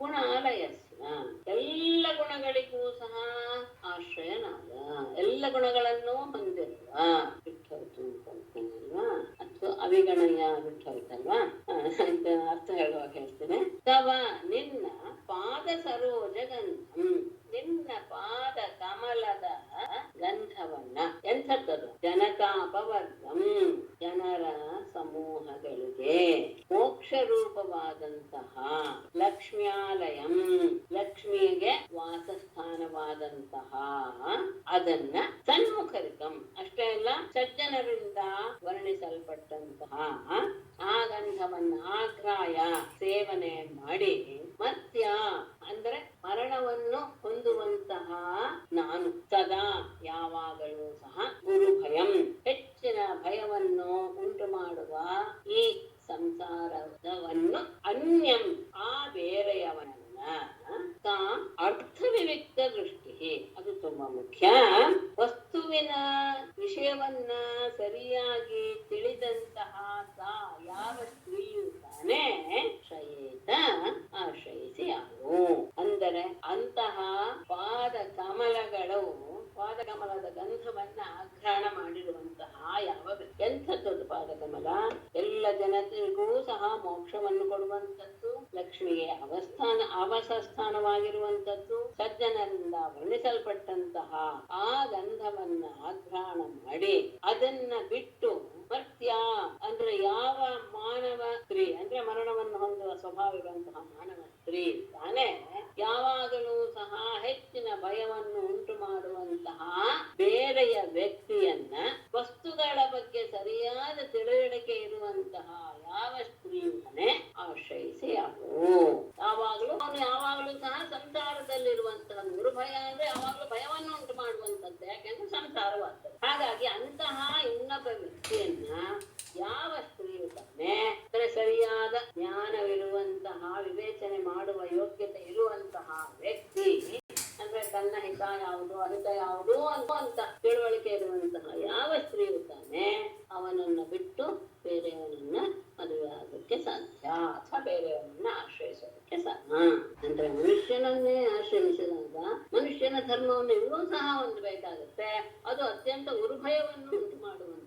ಹಾಗಾಗಿ ಯಾವ ತಿಳುವಳಿಕೆ ಇರುವಂತಹ ವ್ಯಕ್ತಿಯೂ ಸಹ ಅಂತಹ ಪರಮಾತ್ಮನ ಗಂಧವನ್ನ ಅಗ್ರಾಣಿಸಿದಂತಹ ಅದನ್ನ ಬಿಟ್ಟು ಬೇರೆಯವನನ್ನ ಮದುವೆ ಅದಕ್ಕೆ ಆಶ್ರಯಿಸೋದಕ್ಕೆ ಸಾಧ್ಯವೇ ಇಲ್ಲ. ಹಾಗಾಗಿ ನಾನು ನಿನ್ನನ್ನೇ ಆಶ್ರಯಿಸಿದೆ. ತಂ ಸ್ವಾನುರೂಪಮಭಜಂ ಜಗತಾಮಧೀಶಂ ಆತ್ಮಾನಮತ್ರ ಚ ಪರತ್ರ ಚ ಕಾಮಪೂರಂ ಯಾನ್ಮೇ ತವಾಂಘ್ರೈಃ ಅರಣಂ ಶ್ರುತಿಭಿಃ ಭ್ರಮಂತ್ಯಾಃ ಯೋ ವೈ ಭಜಂತಂ ಉಪಯಾತಿ ಅನುತಾಪವರ್ಗಃ ಅತ್ರ ಚ ಪರತ್ರ ಚ ಕಾಮಪೂರಂ ಜಗತಾಂ ಅಧೀಶಂ ತಂ ತ್ವಾ ಅನುರೂಪಂ ಅಭಜಂ. ಜಗತಾಮದೇಶಂ ಏನಂತ ಆತ್ಮಾನಂ ಅದಲ್ಲ ತಗೋಬೇಕು, ಬಿಟ್ಟಿದ್ರೆ ಅಚರ್ಷ. ಶ್ರುತಿಭಿಃ ಭ್ರಮಂತ್ಯಾ ಮೇ ತವ ಅಂಘ್ರಿಃ ಅರಣಂ ಸ್ಯಾತ್ ಯಃ ಅನುತಾಪವರ್ಗಃ ಭಜಂತಂ ಉಪಯಾತಿ ವೈ. ಅತ್ರ ಚ ಪರತ್ರ ಚ, ಈ ಲೋಕದಲ್ಲಿಯೂ ಮತ್ತು ಪರಲೋಕದಲ್ಲಿಯೂ ಕಾಮಪೂರಂ, ಎಲ್ಲ ಆಸೆ ಬಯಕೆಗಳನ್ನೂ ಈಡೇರಿಸಿ ಜಗತಾಂ ಅಧೀಶಂ, ಎಲ್ಲ ಪ್ರಪಂಚಕ್ಕೂ ಜಗತ್ತಿಗೂ ಒಡೆಯನಾದಂತಹ ಆತ್ಮಾನಂ ಆತ್ಮಸ್ವರೂಪನಾದಂತಹ ತಂ ಅಂತಹ ತ್ವಾ ನಿನ್ನ ಅನುರೂಪಂ ನೀನೇ ಅನುರೂಪ ಅಂತ ತಿಳಿದು ಅಭಜಂ ನಾನು ನಿನ್ನನ್ನ ವರ್ತಿಸಿದ್ದೇನೆ. ಇದಕ್ಕೆ ಅಂದರೆ ಶ್ರುತಿಭಿಹಿ ಅನೇಕ ಮಾರ್ಗಗಳು. ಅಂದ್ರೆ ಏನು ಶ್ರುತಿಭಿಹಿ ಅಂದ್ರೆ ಪುಣ್ಯಕ್ಕೆ ಪಾಪಕ್ಕಾನುಸಾರವಾಗಿ ದೇವಜನ್ಮ ಸಿದ್ಧಜನ್ಮ ಮೊದಲಾದಂತಹ ಈ ಜನ್ಮಗಳಿಂದ, ಶ್ರುತಿ ಅಂದ್ರೆ ಮಾರ್ಗ, ಮಾರ್ಗ ಅಂದ್ರೆ ಆ ದೇವಮಾನವಾದಿ ಜನನ ಮಾರ್ಗಗಳಲ್ಲಿ ಭ್ರಮಂತ್ಯಾಹ ಆ ರೀತಿಯ ಭಾವದಿಂದ ಬಳಲ್ತಾ ಇರುವಂತಹ ಮೇ ನನಗೆ ತವ ಅಂಗ್ರಿಗೆ ನಿನ್ನ ಪಾದವೇ ಅರಣಂ ಸ್ಯಾತ್ ಶರಣಂ ಆಗಲಿ. ಯಾಕೆ ಅಂದ್ರೆ ಯಹ ಅಂದ್ರೆ ಯಾವ ನಿನ್ನ ಪಾದ ಅಂತ, ಅವನಿನ್ನ ಪಾದವು ಅನುತಾಪವರ್ಗ, ಈ ಮಿಥ್ಯಾರೂಪವಾದ ಸಂಸಾರವನ್ನ ಅಪವರ್ಗ ನಾಶ ಮಾಡುವಂತ ಅದು ಆ ಪಾದ. ಭಜಂತಂ ನಿನ್ನನ್ನ ಭಜಿಸುವಂತಹವರ ಉಪಯಾತೆ ಅನುಸರಿಸಿ ರಕ್ಷಣೆ ಮಾಡೆ. ಅಂದರೆ ದೇವಮಾನವಾದಿ ಜನನ ಮಾರ್ಗಗಳಲ್ಲಿ ತೊಳತಾ ಇರುವಂತಹ ನನಗೆ ನಿನ್ನ ಪಾದವೇ ಶರಣಾಗದೆ.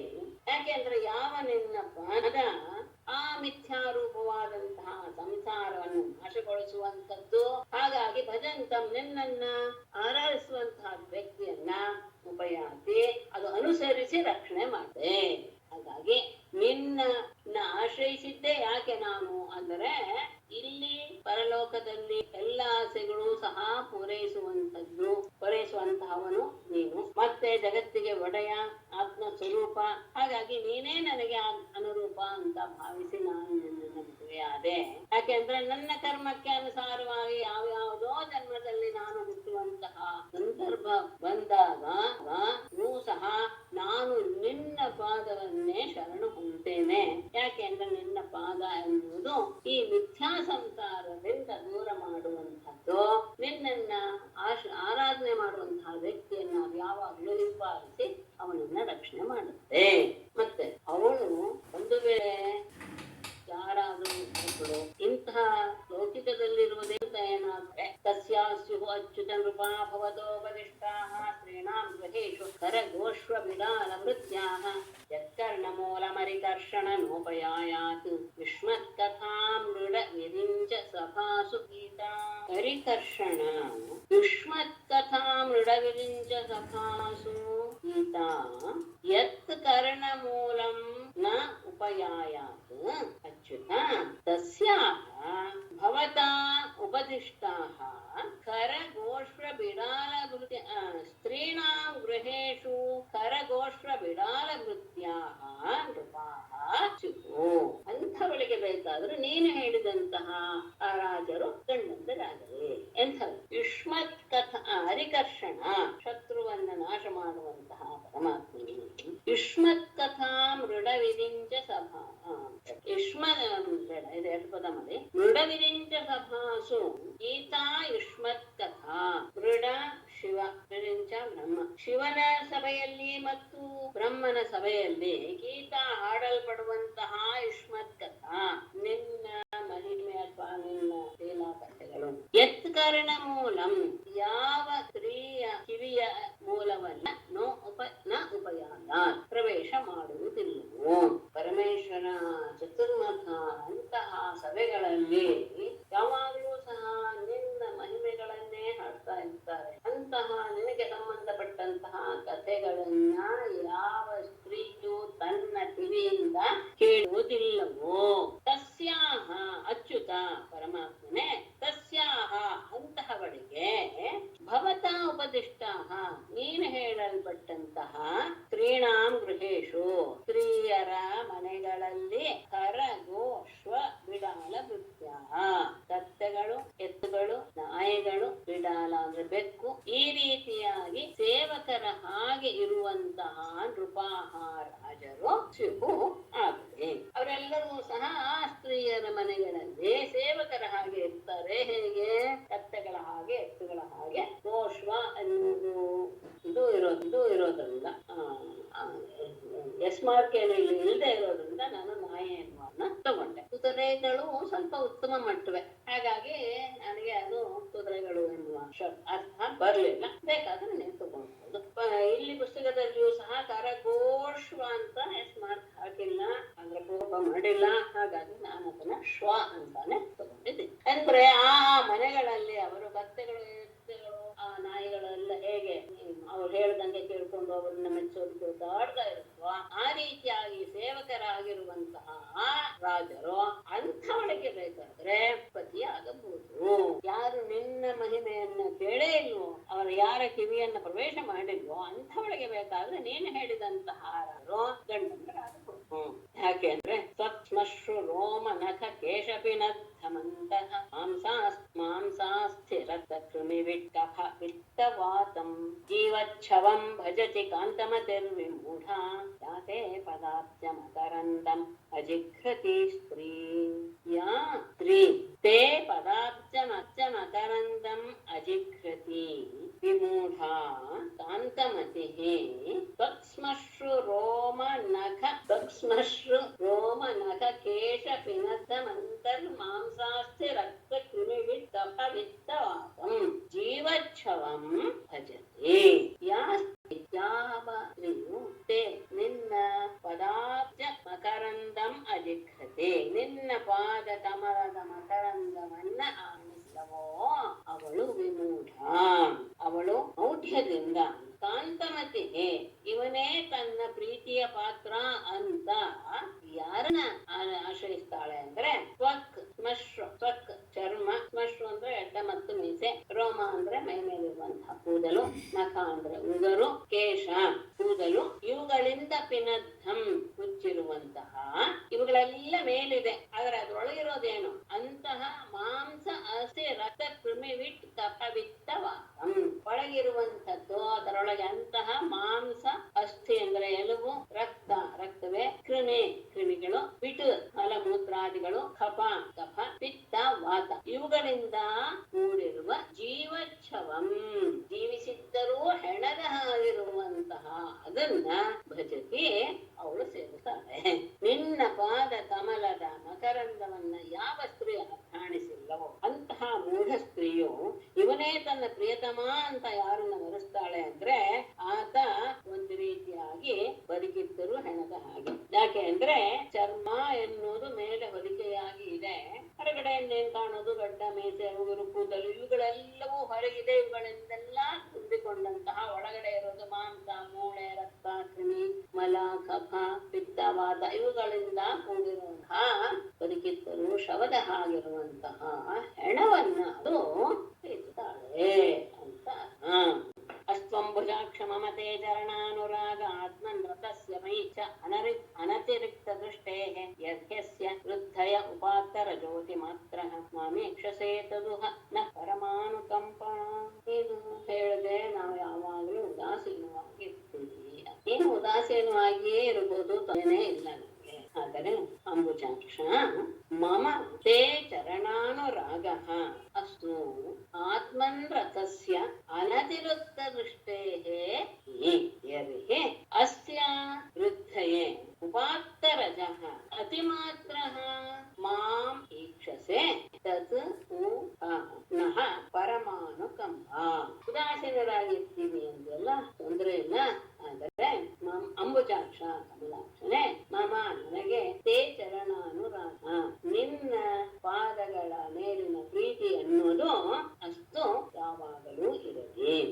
ಮಯಿ ನನ್ನ ವಿಷಯದಲ್ಲಿ ಅನತಿರಿಕ್ತ ದೃಷ್ಟಿಯೇ ಅತಿಶಯವಾದಂತಹ ದೃಷ್ಟಿಯನ್ನ ಹೊಂದಿರುವಂತಹ ನಿನಗೆ ನೀನು ಆತ್ಮನ್ ಪ್ರತ್ಯ ಆತ್ಮನೇ ಅಂತ ಸತ್ಯವಿಗೆ ಲೋಕ ಬಂದಿದೆ. ಯಾವಾಗಲೂ ಸಹ ಆತ್ಮಾರಾಮನಾಗಿರುವಂತಹ ನಿನಗೆ ನನ್ನಲ್ಲಿ ಈ ರೀತಿಯಾದಂತಹ ಅನುರಾಗವಿರಲಿ. ಯಾಕೆಂದ್ರೆ ಎಲ್ಲಿ ಯಾವ ನೀನು ಅಸ್ಯ ಈ ಜಗತ್ತಿನ ವೃದ್ಧಯೇ ಏಳಿಗೆಗೋಸ್ಕರ ಉಪಾತ್ತರಜ ರಜೋಗುಣವನ್ನ ಅವಲಂಬಿಸಿ ಮಾತ್ರ ಕೇವಲ ಪ್ರೀತಿಯಿಂದ ಅಥವಾ ಉತ್ಕಂಠತೆಯಿಂದ ಅಪೇಕ್ಷಸೆ ನನ್ನನ್ನು ನೋಡಿದರೂ ಸಾಕು ತಥೋಥ ನಹ ಪರಮಾನುಗ್ರಹ, ಅದೇ ನೀನು ನನಗೆ ಮಾಡಿದಂತಹ ಪರಮಾನುಗ್ರಹ ಅಂತ. ಅಂದ್ರೆ ನೀನು ಯಾವಾಗ ರಜೋಗ್ರಹವನ್ನ ಆಶ್ರಯಿಸ್ತೀಯೋ ಆಗ ಸಹಜವಾಗಿ ನೀನು ನನ್ನನ್ನು ಒಮ್ಮೆ ನೋಡಿದ್ರು ಸಾಕು, ಆಗ್ಲೇ ಒಂದು ಮನಸ್ಸಿನಲ್ಲಿ ಒಂದಷ್ಟು ಪ್ರೀತಿಯ ಭಾವ ಬರುತ್ತೆ. ಜಗತ್ತಿನ ಎಡೆಗೂ ನೀನು ಯಾವಾಗ ರಜೋಗುಣವನ್ನ ಆಶ್ರಯಿಸ್ತೀಯೋ ಆಗ ನೀನು ನನ್ನನ್ನ ಒಮ್ಮೆ ನೋಡಿದರೂ ಸಾಕು, ಅದೇ ನಾನು ನೀನು ನನಗೆ ಮಾಡಿದ ಪರಮ ಅನುಕಂಪ ಅಂತ ಪರಮಾನುಗ್ರಹ ಅಂತ ನಾನು ಭಾವಿಸ್ತೇನೆ. ಯಾಕೆ ಅಂದ್ರೆ ನನಗೆ ನಿನ್ನಲ್ಲಿ ಯಾವಾಗ್ಲೂ ಸಹ ಚರಣದಲ್ಲಿಯೇ ಅನುರಾಗ ಎನ್ನುವುದು ಸಹಜವಾಗಿ ಯಾವಾಗ್ಲೂ ಇರ್ಲಿ. ಯಾಕೆಂದ್ರೆ ಆತ್ಮಾರಾಮನಾದಂತಹ ನಿನಗೆ ಅನತಿರಕ್ತ ದೃಷ್ಟೇ ಮೈ ಅಂದ್ರೆ ಬೇರೆ ಯಾರೋ ಎನ್ನುವಂತಹ, ಬೇರೆ ಯಾರು ಅಲ್ಲ ಎನ್ನುವಂತಹ, ಅಂದ್ರೆ ನಾನು ಅನ್ನಳು ಅಲ್ಲ ಎನ್ನುವಂತಹ ದೃಷ್ಟಿ ಇದ್ದು ನನ್ನಲ್ಲಿ ಪ್ರೀತಿ ಇರ್ಲಿ ಅಷ್ಟು ಸಾಕು. ಯಾಕೆಂದ್ರೆ ನೀನು ಯಾವಾಗ ಜಗತ್ತಿನ ಕ್ಷೇಮಕ್ಕೋಸ್ಕರ ಅಭಿವೃದ್ಧಿಗೋಸ್ಕರ ನೀನು ರಜೋಗುಣವನ್ನು ಆಶ್ರಯಿಸಿ ಒಮ್ಮೆ ನನ್ನನ್ನು ನೋಡಿದರೆ ಸಾಕು, ಅದೇ ನಾನು ಅನುಗ್ರಹ ಅಂತ ನಾನು ನೈವಾಲಿಕಂ ಅಹಂ ಮನ್ಯೆ ವಚಸ್ತೆ ಮಧುಸೂದನ ಅಂಬಾಯಾಹ ಇವ ಹಿ ಪ್ರಾಯಃ ಸಂಜ್ಞಾಯಾಹ ಸ್ಯಾದ್ ರತಿಃ ಕ್ವಚಿತ್ ಮಧುಸೂದನ ತೇ ವಚಃ ಅಹಂ ಅಲೀಕಂ ನೈವ ಮನ್ಯೆ ಪ್ರಾಯಃ ಅಂಬಾಯಾಹ ಇವ ಸಂಜ್ಞಾಯಾಹ ಕ್ವಚಿತ್ ರತಿಃ ಸ್ಯಾತ್. ಮಧುಸೂದನ ಪರಮಾತ್ಮನೇ ತೇ ವಚಃ ನಿನ್ನ ಮಾತು ಅಲೀಕಂ ಸುಳ್ಳು ಅಂತ ಅಹಂ ನೈವ ಮನ್ಯೆ ನಾನೇನು ಭಾವಿಸೋದಿಲ್ಲ. ಯಾಕೆಂದ್ರೆ ನಿನಗೆ ಒಳ್ಳೆಯದಾದಂತಹ ಬೇಕಾದಷ್ಟು ಕ್ಷತ್ರಿಯ ಶ್ರೇಷ್ಠರು ಸಿಗ್ತಾರೆ, ಮದುವೆ ಆಗ್ಬೋದು ಅಂತೆಲ್ಲ ಹೇಳಿದ್ಯಲ್ಲ, ಹಾಗೆ ಅಂದ್ರೆ ನೀನ್ ಹೇಳಿದ್ರಲ್ಲಿ ಅದೇನು ಅಂತ ನಾನು ಸುಳ್ಳು ಅಂತ ಭಾವಿಸೋದಿಲ್ಲ. ಯಾಕೆ ಅಂದ್ರೆ ಪ್ರಾಯ ಸಾಮಾನ್ಯವಾಗಿ ಅಂಬಾಯಾಹ ಇವ ಅಂಬೆಯ ರೀತಿಯಲ್ಲಿ ಕನ್ಯಾಯಾಹ ಕನ್ಯೆಗೆ ಕ್ವಚಿತ್ ಯಾವುದೋ ಒಂದು ಸಂದರ್ಭದಲ್ಲಿ ಯಾರದ್ದಾದ್ರೂ ಬೇರೆಯವರ ವಿಷಯದಲ್ಲಿ ಪ್ರತಿ ಸ್ಯಾತ್ ಆಸೆ ಅಥವಾ ಪ್ರೀತಿ ಎನ್ನುವುದು ಹುಟ್ಟಬಹುದು. ನೀನು ಮಾತು ನಾನೇನ್ ಸುಳ್ಳು ಅಂತ ಭಾವಿಸೋದಿಲ್ಲ. ಅಂಬೆ ನೋಡಿದ್ವಲ್ಲ, ಅಂಬೆಯ ರೀತಿಯಲ್ಲಿ ಅಂದ್ರೆ 3 ಜನ ಕಾಶಿರಾಜನ 3 ಪುತ್ರಿಯರು ಅಂಬೆ ಅಂಬಾಲಿಕೆ ಅಂಬಿಕೆ ಎನ್ನುವ 3 ಜನರನ್ನ ಭೀಷ್ಮ ಸ್ವಯಂವರಕ್ಕೆ ಸಿದ್ಧರಾದಂತಹ ಅವರನ್ನ ಇವನು ಅಪಹರಿಸ್ಕೊಂಡು ಅಂದ್ರೆ ಹೊತ್ಕೊಂಡು ಬಂದಿರ್ತಾನೆ ಬಲಾತ್ಕಾರವಾಗಿ ವಿಚಿತ್ರವೀರನಿಗೆ ಮದುವೆ ಮಾಡಬೇಕು ಅನ್ನೋ ಉದ್ದೇಶದಿಂದ. ಆ ಸಂದರ್ಭದಲ್ಲಿ ಆ ಅಂಬೆಯನ್ನು ಸಾಲುರಾಜನನ್ನ ಪ್ರೀತಿಸ್ತಾ ಇದ್ನು. ಆ ಸ್ವಯಂವರವಾದ್ದರಿಂದ ನಾನು ಅವನನ್ನೇ ವರಿಸ್ತೇನೆ ಅನ್ನುವಂತಹ ಭಾವನೆಯನ್ನ ಅವಳು ಹೊಂದಿದ್ಲು. ಹಾಗಾಗಿ ಅವಳು ಮೊದಲು ಯಾರನ್ನ ಪ್ರೀತಿಸಿದ್ಲು, ಆ ರೀತಿಯಾದಂತಹ ಒಂದು ಸಂದರ್ಭಕ್ಕೂ ಸಹ ಲೋಕದಲ್ಲಿ ಇದೆ. ಹಾಗಾಗಿ ನೀನು ಹೇಳುವಂತಹ ವಿಷಯ ಸುಳ್ಳು ಅಂತ ನಾನಿನ್ನು ಹೇಳೋಲ್ಲ. ಆದರೆ ವಿಮೂಢಾಯಾಶ್ಚಾಭಿವಂಶಲ್ಯ ಮನೋಭೇದಿ ನವಂ ನವಂ ಬುಧೋ ಅಸತೇನ್ನ ಬಿಭ್ರಯಾತ್ ತಾಂ ಬಿಭ್ರತ್ ಉಭಯಚ್ಯುತಃ. ಮೂಢಾಯಾಃ ಅಪಿ ಪುಂಸಲ್ಯಾಃ ಮನಃ ನವಂ ನವಂ ಅಭ್ಯೇತಿ ಬುಧಃ ಸತೀಂ ನ ಬಿಭ್ರಯಾತ್ ತಾಂ ಬಿಭ್ರತ್ ಉಭಯಚ್ಯುತಃ. ಆದರೆ ವ್ಯೂಢಾಯಾಃ ಅಪಿ ಮದುವೆಯಾದಂತಹ ಸಹ ಪುಂಶ್ಚಲ್ಯ ಅಂದ್ರೆ ವ್ಯಭಿಚಾರ ಮನೋಭಾವವುಳ್ಳಂತಹ ವ್ಯಕ್ತಿಗೆ ನವಂ ನವಂ ಪುಂಶ್ಚಲ್ಯಾಹ ಮನಃ ಅಂತಹವಳ ಮನಸ್ಸು ನವಂ ನವಂ ಅಭ್ಯೇತಿ ಬೇರೆ ಬೇರೆ ಹೊಸದಾದಂತಹ ಪುರುಷನ ಬಗ್ಗೆ ಅವಳ ಮನಸ್ಸು ಹೋಗಬಹುದು. ಮದುವೆ ಆದ ಮೇಲೆಯೂ ಸಹ ವ್ಯಭಿಚಾರ ಸ್ವಭಾವವೇ ಇರುವಂತಹ ಸ್ತ್ರೀಯ ಮನಸ್ಸು ಬೇರೆ ಬೇರೆ ಪುರುಷನನ್ನ ಬಯಸೋದಕ್ಕೆ ಶುರು ಮಾಡಬಹುದು. ಆದರೆ ಬುಧ ಪಂಡಿತನಾದವನು ಅಸತೀನ್ ಅನಹ ಜಾರಿಣಿಯನ್ನ ನ ವಿಕ್ರಯಾತ್ ಯಾವತ್ತೂ ಸಹ ತನ್ನ ಮನೆಯಲ್ಲಿ ಇಟ್ಕೊಳ್ಬಾರ್ದು, ಅವಳನ್ನ ಪತ್ನಿಯನ್ನಾಗಿ ಇಟ್ಕೊಳ್ಬಾರ್ದು. ಯಾಕೆ ಅಂದ್ರೆ ತಾಂ ಬಿಭ್ರತ್ ಅವಳನ್ನ ಪತ್ನಿಯನ್ನಾಗಿ ಇಟ್ಟುಕೊಂಡಂತಾನು ಉಭಯಚ್ಯುತ ಅವನು ಇಹಲೋಕದಲ್ಲಿಯೂ ಸಹ ಸುಖದಿಂದ ವಂಚಿತನಾಗ್ತಾನೆ, ಪರಲೋಕದಲ್ಲಿಯೂ ಸುಖದಿಂದ ವಂಚನಾಗ್ತಾನೆ. ಹಾಗಾಗಿ ಮದುವೆ ಆದ ಮೇಲೆಯೂ ಸಹ ತಮ್ಮ ವ್ಯಭಿಚಾರದ ವ್ಯಕ್ತಿಯನ್ನ ಬಯಸುವಂತಹ ಸ್ತ್ರೀಯನ್ನ ಪಂಡಿತನಾದವನು ತನ್ನನ್ನು ಇಟ್ಕೊಳ್ಬಾರ್ದು. ಅಂತಹ ವ್ಯಕ್ತಿಗೆ ಇಹಲೋಕದಲ್ಲಿಯೂ ಸುಖವಿಲ್ಲ, ಪರಲೋಕದಲ್ಲಿಯೂ ಸುಖ. ಇಷ್ಟು ಹೇಳಿ ಅವನು ಸರಿಯಾಗ್ತಾಳೆ. ಶ್ರೀ ಭಗವಾನ್ ವಾಚ ಸಾಧ್ಯೇತ ಶ್ರೋತು ಕಾಮೈಸ್ತ್ವಂ ರಾಜಪುತ್ರಿ ಪ್ರಲಂಬಿತ ಮಯೋದಿತಂ ಯತ್ ಅನ್ವಾರ್ಥಂ ಸರ್ವಂ ತತ್ಸತ್ಯಮೇವ ಹಿ.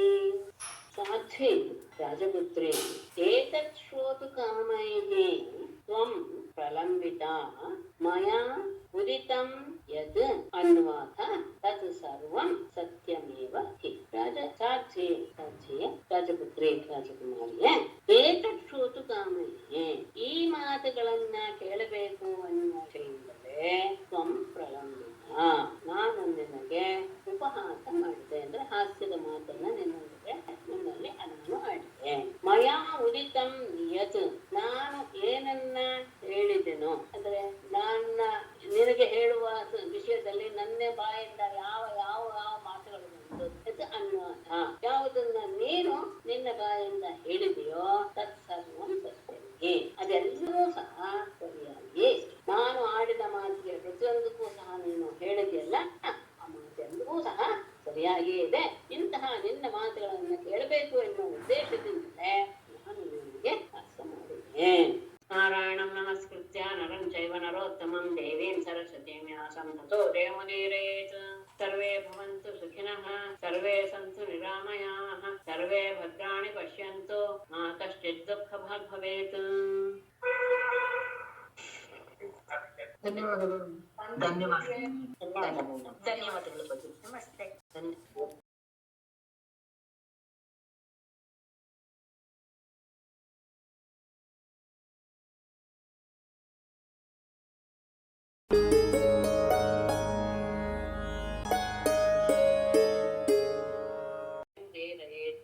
ಇನ್ನು ಸ್ವಲ್ಪ ಗೊಂದಲ ಆಗಿದೆ. ರುಕ್ಮಿಣಿಯನ್ನ ಅದಕ್ಕೋಸ್ಕರ ನಾನು ಹೇಗೆ ಹೇಳಿದೆ ಅಂತ ಹೇಳಿದ್ರಿಂದ ಅವಳಿಗೆ ಸ್ವಲ್ಪ ಸಮಾಧಾನ ಆಯ್ತು. ಅವಳು ಹೇಳಿದ್ದಾಳೆ, ಅವನು ಹೇಳಿದಂತಹ ಹಾಸ್ಯಕ್ಕೋಸ್ಕರ ತನ್ನಲ್ಲಿ ಯಾವ್ಯಾವ ದೋಷ ಅಂತ ಅವನು ತನ್ನಲ್ಲಿ ತಾನು ಹೇಳ್ಕೊಂಡು ಅದೆಲ್ಲೂ ಸಹ ಅತ್ಯಂತ ಉತ್ತಮವಾದ ಉತ್ಕೃಷ್ಟವಾದ ಗುಣಗಳೇ ಅನ್ನೋದನ್ನ ತೋರ್ಸಕ್ಕೆ ಅವಳು ಶುರು ಮಾಡ್ತಾಳೆ. ನೀನ್ ಹೇಳೋದು ಸರಿ ಇದೆ, ಯಾಕೆಂದ್ರೆ ನಿನ್ನಂತಹ ವ್ಯಕ್ತಿಗೆ ನಾನು ಸರಿಸಮಾನ ಅಸಮಾನ ಅಂದೆಲ್ಲ ಅದು ಹೌದು ಸರಿ ಇದೆ. ಯಾಕೆಂದ್ರೆ ಎಲ್ಲದಕ್ಕಿಂತ ದೊಡ್ಡವನಾದಂಥವನು ನೀನು, ಎಲ್ಲ ಯಾವಾಗ್ಲೂ ಸಹ ಅತ್ಯಂತವನ್ನು ಹೊಂದುವಂಥವನು, ಮೂರು ಗುಣಗಳಿಗೆ ಒಡೆಯನಾದವನು, ಬ್ರಹ್ಮಾಂಡ ದೇವತೆಗಳಿಂದಲೂ ಸಹ ಸೇರಿಸಲ್ಪಡುವಂತಹ ನೀನು ಎಲ್ಲಿ ತ್ರಿಗುಣಾತ್ಮಕ ರೂಪಳಾದಂತಹ ನಾನಲ್ಲಿ ಎಲ್ರು ನಾನು ನಮಸ್ಕಾರ ಮಾಡ್ತಾರಲ್ಲ ಅಂದ್ರೆ ಯಾವ್ದೋ ಫಲ ಇಟ್ಕೊಂಡು ನಾನು ನಮಸ್ಕಾರ ಮಾಡ್ತಾರೆ ಅಂದ್ರೆ ಅದು ನಿಜ ಅಲ್ಲ. ಅದು ಸಹ ಅವರವರ ಏನು ಮೂಢತನವನ್ನು ತೋರಿಸುತ್ತೆ ಹೊರತು ನಾನು ನಿನಗಿಂತ ದೊಡ್ಡವಳಲ್ಲ, ಹೌದು ಅನುಮಾನ ಅನ್ನೋದು ಸರಿನೇ. ಮತ್ತೆ ರಾಜರಿಗೆ ಹೆದರಿ ರಾಜಪ್ಯಃ ಸುದ್ರೋಹು ಅಂತ ಹೇಳಿದೆಯಲ್ಲ, ಹೌದು ಅದು ಸರಿ. ಅಂದ್ರೆ ಇಲ್ಲಿ ರಾಜರು ಅಂದ್ರೆ ಯಾರು ಅನ್ನೋದನ್ನ ಹೇಳಲಿಲ್ಲ ಅಂತವನ್ನೇ ವಿಶೇಷವಾಗಿ ತಗೊಂಡಿದ್ದಾರೆ. ಶಬ್ದಾದಿ ಗುಣಗಳಿವೆಯಲ್ಲ, ನಮ್ಮ ಜ್ಞಾನೇಂದ್ರಿಯದಿಂದ ಸ್ವೀಕರಿಸಿದಂತಹ ಗುಣಗಳಿವೆಯಲ್ಲ, ಅವುಗಳೇ ರಾಜರು. ಯಾಕೆ ಅಂದ್ರೆ ಇಲ್ಲಿ ರಾಜ ಶಬ್ದಕ್ಕೆ ಏನರ್ಥ ಅಂದ್ರೆ ರಾಜಂತೆ ಇದೆ ರಾಜಾನ. ಯಾವಾಗಲೂ ನಮ್ಮ ಜ್ಞಾನೇಂದ್ರಿಯಗಳು ಅದನ್ನೇ ಬಯಸ್ತಾ ಇರೋದ್ರಿಂದ, ಅವುಗಳೇ ಯಾವಾಗಲೂ ಕೆಲಸ ಮಾಡ್ತಾ ಇರೋದ್ರಿಂದ, ಶೋಭಿಸ್ತಾ ಇರೋದ್ರಿಂದ ಅವುಗಳೇ ರಾಜಾನಃ ಅಂದ್ರೆ ಸತ್ವಜ ಸ್ತಮಗುಣಗಳೇ ರಾಜರುಗಳು. ಹಾಗಾಗಿ ಆ ರಾಜರುಗಳಿಗೆ ಹೇಳಿದರೆ ನೀನು ಆ ಗುಣಗಳು ನನ್ನನ್ನ ಏನು ಮುಟ್ಟಬಾರ್ದು ಎನ್ನುವ ಉದ್ದೇಶದಿಂದ ನೀನು ಅಂತಃಕರಣವೆಂಬ ಹೃದಯವೆಂಬ ಸಮುದ್ರದಲ್ಲಿ ನೀ ಚೈತನ್ಯ ಘನನಾಗಿ ಆತ್ಮನಾಗಿ ಪ್ರಕಾಶಿಸ್ತಾ ಇದೀಯ. ಗುಣಗಳೆಂಬುದೇ ರಾಜ ಎನ್ನುವಂತಹ ಇಟ್ಕೊಳ್ಬೇಕು. ಹೇಗೆ ಅಂದ್ರೆ ರಾಜಂತೆ ಇದೆ ರಾಜ. ಆಮೇಲೆ ಬಲಶಾಲಿಗಳನ್ನೇ ಅಂತ ಹೇಳಿದ್ಯಲ್ಲ, ಅದು ಸರಿ. ನಿನಗೆ ಆ ಇಂದ್ರಿಯಗಳು ಎನ್ನುವುದು ಬಲಶಾಲಿಗಳು ಉಳಿದವರು, ಆದರೆ ನಿನ್ನ ಲೆಕ್ಕದಲ್ಲಿ ಅದು ಕುತ್ಸಿತವಾದ ಇಂದ್ರಿಯಗಳು. ಆ ಇಂದ್ರಿಯಗಳ ಜೊತೆಗೆ ನಿನಗೆ ವೈರ ಇರೋದು ಸರಿಯಾಗಿ. ಮತ್ತೆ ಸಿಂಹನ ನಾಶ ತೋರ್ದಿದ್ದೆ ಅಂತ ಹೇಳಿದೆ, ಅದು ಸರಿ. ತಮೋಗುಣದಿಂದ ಸುಳ್ಳರಾದಂತಹ ಸಿಂಹಾಸನವಲ್ಲ, ಅದು ಯಾವಾಗಲೂ ಸಹ ತಮೋಗುಣ ಪೂರಿತವಾದದ್ದು ಆ ಸಿಂಹಾಸನ. ಅದನ್ನ ನಿನ್ನ ಸೇವಕರಾದ ಋಷಿಮುನಿಗಳೇ ಹೇಳಿದ್ರು. ನಿನ್ನ ಮತ್ತೆ ಅದನ್ನ ಮತ್ತೆ ನಾವು ಹೇಳೋ ಅವಶ್ಯಕತೆ ಇಲ್ಲ, ನೀನು ಅದನ್ನ ಬೆಳೆಸ್ಬೇಕು. ಯಾಕೆಂದ್ರೆ ನೀನು ಯಾವಾಗಲೂ ಸಹ ನಿನ್ನಲ್ಲಿ ನೀನು ಆನಂದವನ್ನೊಂದು ನಿತ್ಯ ತೃಪ್ತ, ನಿತ್ಯ ಆಪ್ತ ಕಾಮ ಎಲ್ಲವೂ ಹೋದನು. ಹಾಗಾಗಿ ನಿನ್ನ ವಿಷಯದಲ್ಲಿ ಬರೋದಲ್ಲೇ ಮತ್ತೆ ನಿನ್ನ ದಾರಿ ಸರಿ ಇಲ್ಲ ಅಂತ ಹೇಳಿದ್ರೆ ಅದು ಸರಿ. ಯಾಕೆ ಅಂದ್ರೆ ನಿನ್ನ ಪಾದ ಕಮಲದ ಮಧುವನ್ನ ಯಾವಾಗಲೂ ಆರಾಧಿಸುವಂತಹ ಮುನಿಗಳಿಗೆ ನಿನ್ನ ದಾರಿ ಗೊತ್ತಿಲ್ಲ ಅಂತ ಆದಾಗ ಸಾಮಾನ್ಯ ಮನುಷ್ಯರಿಗೆ ಅದು ಗೊತ್ತಿರುತ್ತೆ. ಹೌದು, ಅದು ಅಸ್ಪಷ್ಟ ಮಾರ್ಗ. ಮತ್ತೆ ಹೋಗ್ಲಿ, ನೀನು ರೋಗದ ಒಂದು ರೀತಿಯಲ್ಲಿ ಇಲ್ಲ ಅನ್ನೋದು ಹೇಳ್ಕೊಂಡ್ಯಲ್ಲ, ಅದು ಸರಿ. ನಿನ್ನನ್ನ ಹಿಂಬಾಲಿಸುವಂತಹ ಭಕ್ತರ ನಡೆಯೇ ಲೋಕ ವಿಲಕ್ಷಣವಾಗಿರುತ್ತೆ, ನಾವು ನೋಡಿದ್ದೀವಿ. ಹಾಗಿರುವಾಗ ನಿನ್ನ ನಡೆ ಲೋಕ ವಿಲಕ್ಷಣವಾಗಿದ್ದೇ ಇರೋದು ಸರಿನೇ ಇದೆ. ಮತ್ತೆ ನಿಷ್ಕಿಂಚನ ಅಂತ ಹೇಳ್ಕೊಂಡ್ರೆ ಹೌದು, ನಿನಗಿಂತ ಇನ್ನೊಂದು ವ್ಯಕ್ತಿ ಎನ್ನುವುದೇ ಇಲ್ಲ ಎನ್ನುವ ಅರ್ಥ ಅದಕ್ಕೆ ನಿಷ್ಕಿಂಚನ ಅನ್ನೋದು. ಯಾಕೆ ಹೇಗೆ ಅರ್ಥ ಮಾಡ್ತಾರೆ? ಎಲ್ಲ ಭಕ್ತರ ಪೂಜೆಗಳನ್ನು ಸಿದ್ಧರಿಸುವಂತರು ಬ್ರಹ್ಮಾದಿದೇವರು ಅವರೇ ನಿನ್ನನ್ನ ಆರಾಧಿಸ್ತಾರೆ ಅಂತ ಹೇಳಿದಾಗ ಅದು ಸರಿ ಇದೆ. ನಿನ್ನನ್ನು ಬಿಟ್ಟು ಉಳಿದ ಶ್ರೇಷ್ಠವಾದಂತಹ ಒಂದು ವಸ್ತು ಇಲ್ಲ ಅನ್ನೋದು. ಶ್ರೀಮಂತರು ನನ್ನ ಹತ್ರ ಸುಳಿಯೋದೇ ಇಲ್ಲ ಅಂತ ಹೇಳ್ತೀಯ, ಅದು ಸರಿ. ಯಾಕೆ ಅಂದ್ರೆ ತಮ್ಮ ಪುರಾಣ ಪೋಷಣೆಯಲ್ಲಿಯೇ ನಿರತರಾಗಿ ಮನದಿಂದ ಕೂಡಿರುವಂತಹ ಅವರು ಕುರುಡರಾದಂತಹ ಅದರಿಂದ ಹಾಗಾಗಿ ಅವರಿಗೆ ನೀನೇ ಅಂತಕ ಅನ್ನೋದು ಗೊತ್ತಿಲ್ಲ. ಎಲ್ಲದಕ್ಕೂ ನೀನೇ ಅಂತಕ ಅನ್ನೋದು ಸಹ ಗೊತ್ತಿಲ್ಲ. ಯಾಕೆ ಅಂದ್ರೆ ನೀನು ಬ್ರಹ್ಮಾದಿಗಳಿಗಿಂತ ಶ್ರೇಷ್ಠನಾದವನು, ಅವರೇ ನಿನ್ನನ್ನು ಕೂಡಿಸ್ತಾ ಇದ್ದಾರೆ. ಶ್ರೀಮಂತರು ಸುಳಿಯಲ್ಲ ಅಂದ್ರೆ ಅವರು ನಿಜವಾದ್ರು ಮೂಢರು ಅಂತಾನೆ.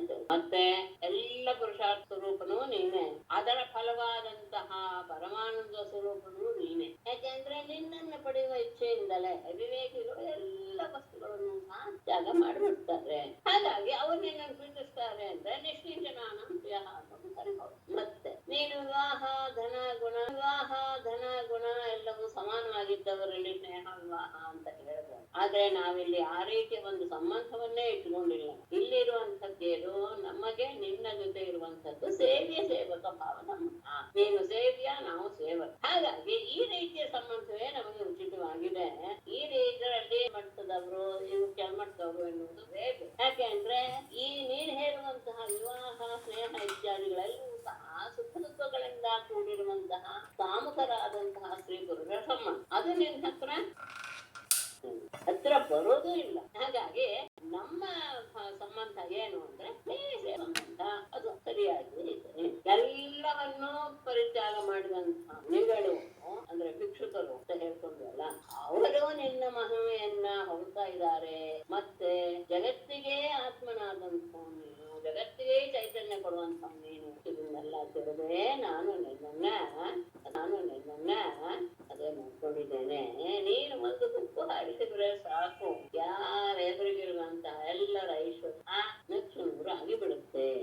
ಹಾಗೆ ಬ್ರಹ್ಮಾದಿ ದೇವತೆಗಳ ಸ್ಥಾನವೂ ಸಹ ನಿನ್ನ ಹುಬ್ಬಿನ ಅಲ್ಲಾಡುವಿಕೆಯಿಂದಾಗ ಒಂದೇ ಕ್ಷಣದಲ್ಲಿ ಹೋಗುವಂತಹ ಸಾಧ್ಯತೆ ಇದೆ.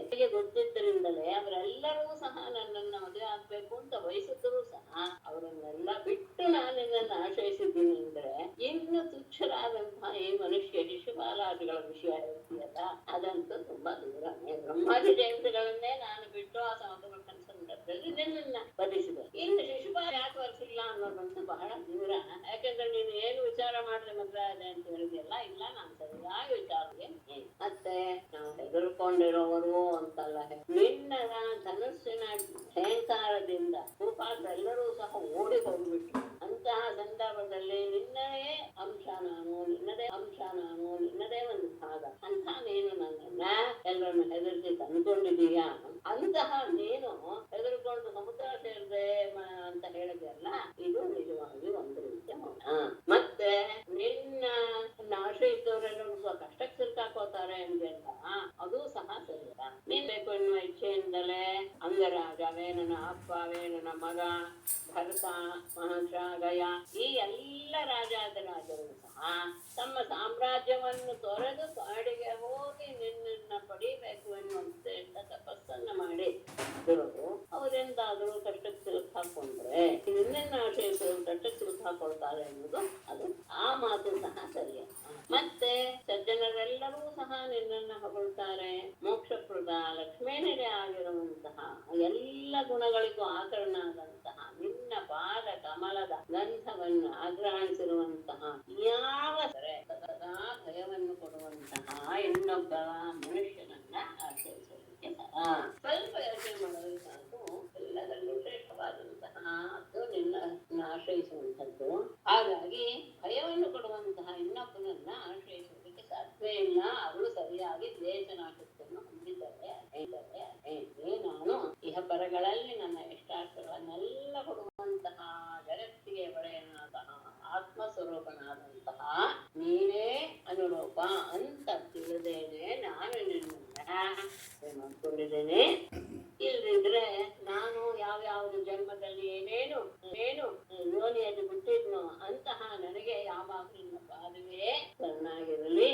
ಈ ಮಿಥ್ಯಾರೂಪವಾದ ಸಂಸಾರವನ್ನ ನಾಶಗೊಳಿಸುವಂತಹ ನಿನ್ನ ಪಾದ ಭಕ್ತರನ್ನ ಯಾವಾಗಲೂ ಸಹ ಅನುಸರಿಸಿ ಅವ್ರನ್ನ ರಕ್ಷಣೆ ಮಾಡುತ್ತೆ. ಹಾಗೆ ನನ್ನನ್ನು ರಕ್ಷಿಸಿದ್ದೇನೆ.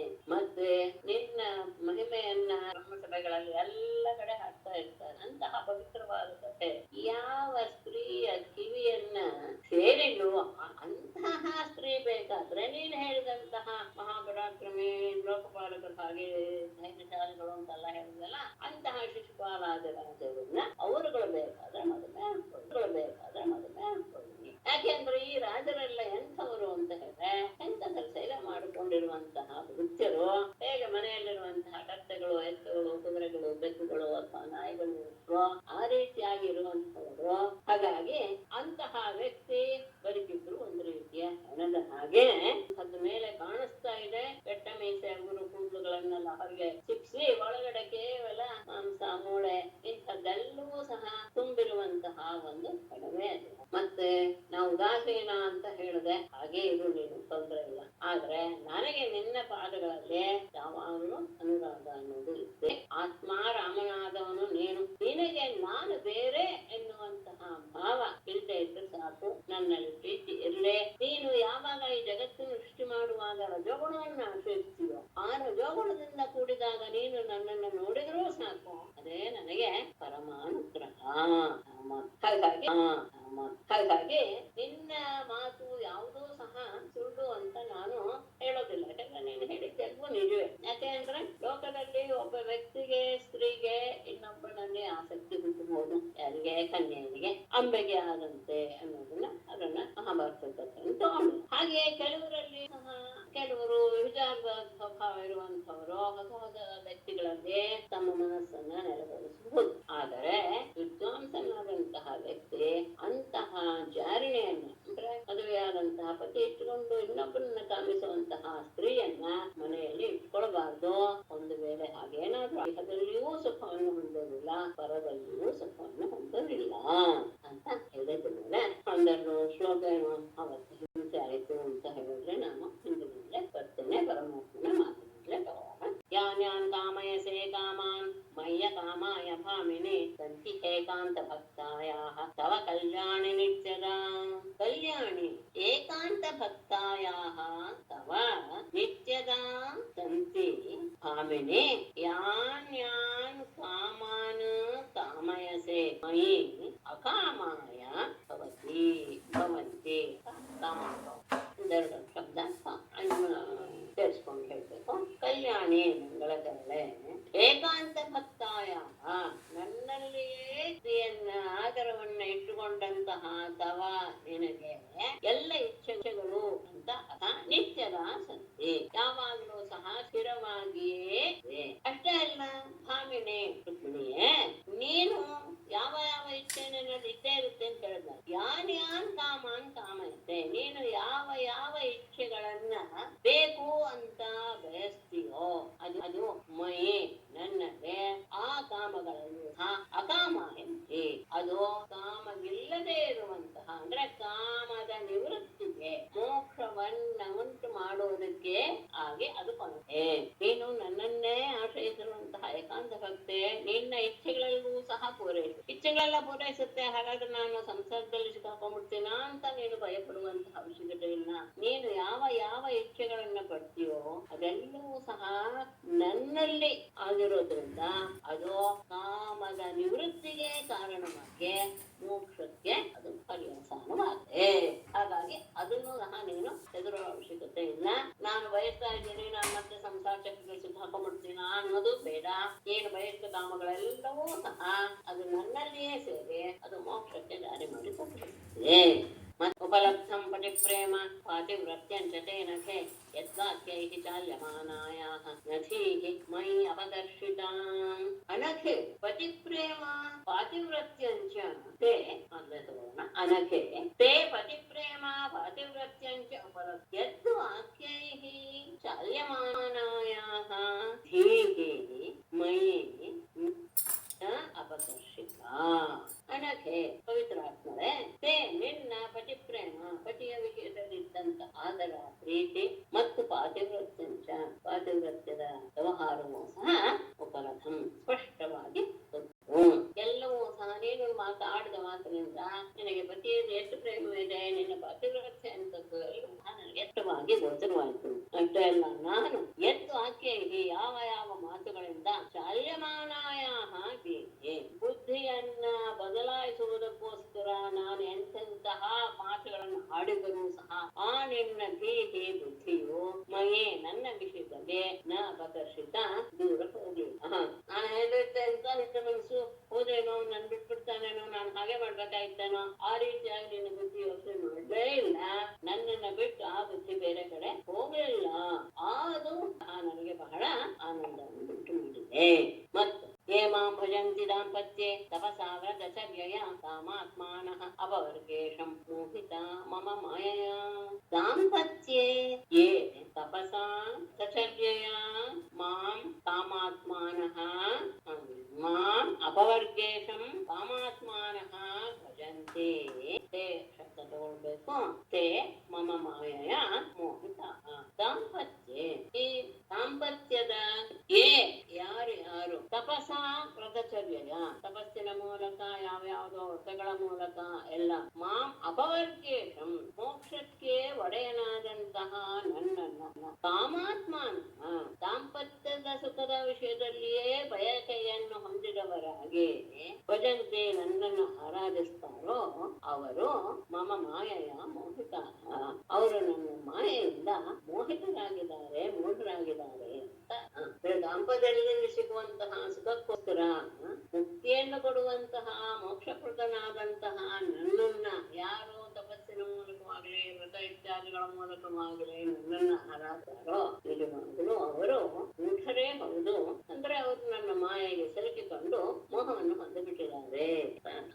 ಯಾಕೆಂದ್ರೆ ಉತ್ತಮನಾದಂತಹ ರಾಜನ ಹತ್ತಿರ ಹೋಗಿ ಯಾವುದೋ ಒಂದು ಸಣ್ಣ ವಸ್ತುವನ್ನ ಕೇಳೋದು ಇಲ್ಲ, ಅದು ನಮ್ಮ ಮೋಕ್ಷವನ್ನೇ ತೋರಿಸುತ್ತೆ. ಮೋಕ್ಷಪ್ರದನಾದಂತಹ ನನ್ನನ್ನ ಹೊಂದಿ ಇಲ್ಲ ನಮಗೆ ದಾಂಪತ್ಯದ ಸುಖ ಬೇಕು, ಅದಕ್ಕೆ ಬೇಕಾದಂತಹ ಇಚ್ಛೆಗಳನ್ನು ಪೂರೈಸು ಅಂತ ಏನಾದ್ರು ನನ್ನನ್ನ ಆ ತಪಸ್ಸಿನಿಂದಲೋ ವ್ರತಾದಿ ಕಾರ್ಯದಿಂದಲೋ ನನ್ನನ್ನ ಆರಾಧಿಸಂತಹೋ ನಿಜವಾಗಿಯೂ ಮತ್ತೆ ಮಾಂ ಪ್ರಾಪ್ಯ ಮಾನಿನ್ಯಪವರ್ಗ ಸಂಪದಂ ವಾಂಛಂತಿಯೇ ಸಂಪದಯೇ ವತತ್ಪತಿಂ ತೇ ಮಂದ ಭಾಗ್ಯಾನಿರಯೇ ಪ್ರಿಯೇಣ ಮಾತ್ರ ಅರ್ಥತತ್ವಾತ್ ನಿರಯಃ ಸುಸಂಗಮಃ.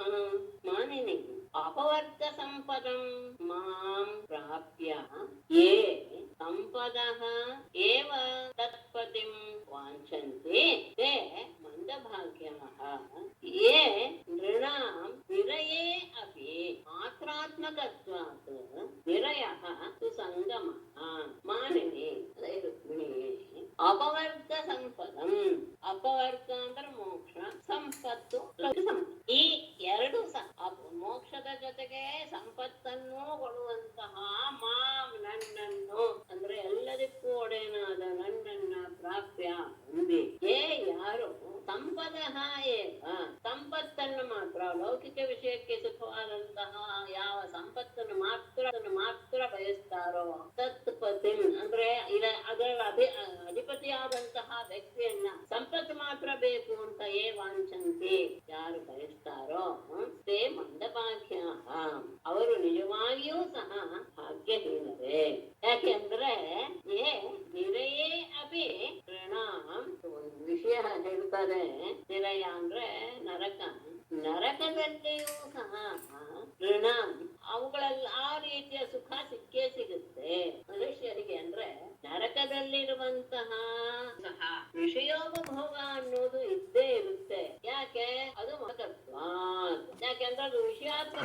ಆದ್ದರಿಂದ ಆ ರೀತಿಯ ಸುಖ ನರಕದಲ್ಲಿಯೂ ಸಿಗುತ್ತೆ. ಹಾಗಾಗಿ ಇಂತಹವರ ಮನಸ್ಸು ನಿರಯ ಸುಸಂಗಮ, ಇಂಥವರಿಗೆ ನರಕ ಅನ್ನೋದೇ ಬೇಗ ಸಿಕ್ಕಿಬಿಡುತ್ತೆ. ಅಂದ್ರೆ ಮೋಕ್ಷ ಮತ್ತು ಎಲ್ಲ ಸಂಪತ್ತುಗಳಿಗೂ ಒಡೆಯನಾದಂತಹ ನಾನು ಮೋಕ್ಷವನ್ನು ಕೊಡಬಲ್ಲೆ, ಉಳಿದ ಸಂಪತ್ತನ್ನು ನಾನು ಅಂತಹ ನನ್ನನ್ನ ಹೊಂದಿ, ಅಂದ್ರೆ ಯಾವುದೋ ಒಂದು ತಪಸ್ಸು ಇತ್ಯಾದಿಗಳಿಂದ ನನ್ನನ್ನು ಹೊಂದಿ ಯಾರು ಕೇವಲ ಸಂಪತ್ತನ್ನು ಮಾತ್ರ ಇಚ್ಛೆ ಪಡ್ತಾರೋ, ಅಂದ್ರೆ ನನ್ನನ್ನ ಬಿಡ್ತಾರೋ, ಆಗ ಆ ಸಂಪತ್ತುಗಳಿಗೂ ಒಡೆಯ ನಾನೇನೆ. ಅಂತಹ ನನ್ನನ್ನ ಸಂಪತ್ತಿನ ವಿಷಯದಲ್ಲಿ ಮಾತ್ರ ನನ್ನನ್ನ ಆಶ್ರಯಿಸ್ತಾರೋ ಅವರು ಅತಿ ನಿಕೃಷ್ಟವಾದಂತಹ ಯೋನಿಗಳನ್ನ ಹೊಂದುತ್ತಾನೆ. ಯಾಕೆ ಅಂತ ಹೇಳಿದ್ರೆ ನರಕದಲ್ಲಿಯೂ ಸಹ ಆ ರೀತಿಯ ಲೌಕಿಕ ವಿಷಯದ ಸುಖ ಎನ್ನುವುದು ಅಲ್ಲಿಯೂ ಸಹ ಎಲ್ಲ ಕ್ರಿಮಿಕೀಟಾದಿಗಳು ಎಲ್ಲವೂ ಸಹ ಆ ರೀತಿಯ ಸುಖ ಪಟ್ಟಿ ಬಿಡುತ್ತೆ. ಹಾಗಾಗಿ ನನ್ನನ್ನು ಆಶ್ರಯಿಸಿ ಅವರು ಇಂಥ ಲೌಕಿಕ ವಿಷಯವನ್ನ ಬೇಡ್ತಾರೆ ಅಂದ್ರೆ ಅವರು ನರಕಕ್ಕೆ ಹೋಗೋದೇ ಹೆಚ್ಚು ಉಚಿತ ಅನ್ನೋದು. ಅದೇ ಅದು ನಮ್ಮ ಕರ್ಮಕ್ಕೆ ಅನುಸಾರವಾಗಿ, ಅಂದ್ರೆ ಅಂಥವ್ರು ಸಿಕ್ಕಿದ್ರು ಸಹ ನಾವು ಏನು ಮೊದಲು ಬಯಸಿದ್ವು ಅದನ್ನೇ ಬೇಡ್ತೀವಿ ಅಂತ ಆದ್ರೆ ಅದು ನಮ್ಮ ಮೋಕ್ಷದ ಪರಾಕಾಷ್ಠೆಯನ್ನ ಹೇಳು. ಅದ್ರಲ್ಲಿ ನಮ್ಮ ಇಚ್ಛೆ ಅದೇ ಇರ್ಬೋದು, ಇಲ್ಲ ಅಂತಿಲ್ಲ. ಆದರೆ ನಾವು ಯಾರನ್ನ ಆಶ್ರಯಿಸಿದೀವೋ ಆತನಿಗೆ ಇನ್ನೂ ಹೆಚ್ಚಿನ ಮಹಿಮೆ ಇದೆ, ಇನ್ನೂ ಹೆಚ್ಚಿನ ಸಾಮರ್ಥ್ಯ ಇದೆ, ಪ್ರಭಾವ ಇದೆ ಅಂತ ತಿಳಿದ ಮೇಲಾದ್ರೂ ನಾವು ಅದನ್ನ ಬಯಸೋದಕ್ಕೆ ಪ್ರಯತ್ನ ಪಡಬೇಕು. ಇಲ್ಲ ನನಗೆ ಇಷ್ಟೇ ಸಾಕು, ನಾ ಇದರಲ್ಲೇ ಆನಂದ ಪಡ್ತೇನೆ ಅಂತ ಏನಾದ್ರೂ ಮನಸ್ಸಿಗೆ ಬಂದರೆ ಆ ವ್ಯಕ್ತಿಗೆ, ಆಗ ಅದು ನರಕದಲ್ಲಿ ಕ್ರಿಮಿಕೀಟಾದಿ ಧರ್ಮವನ್ನು ಹೊಂದಿದವರಿಗೂ ಸಹ ಆ ಸುಖ ಅನ್ನೋದು, ವಿಷಯದ ಸುಖ ಅನ್ನೋದು ಸಿಕ್ಕೇ ಸಿಗುತ್ತೆ. ಹಾಗಾಗಿ ಇಂಥವ್ರು ಸಹ ನರಕಕ್ಕೆ ಹೋಗೋದೇ ಹೆಚ್ಚು.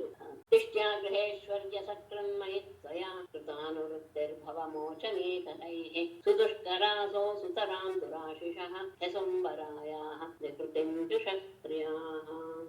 ಗೃಹೇಶ್ವರಿ ಸ್ವಯಂ ಅಸಕೃತ್ ಮಯಿ ಖಲೈಃ ಭವಮೋಚನೇ, ಅದೇ ಖಲೈಃ ಭವಮೋಚನೇ ಕೃತಾನುವೃತ್ತಿಃ ದಿಷ್ಟ್ಯಾ ಅಸೌ ದುರಾಶಿಷಃ ಅಸುಂಭರಾಯಾಃ ವಿಕೃತಿಂಜುಷಃ ಕ್ರಿಯಾಃ ಸುದುಷ್ಕರಾ.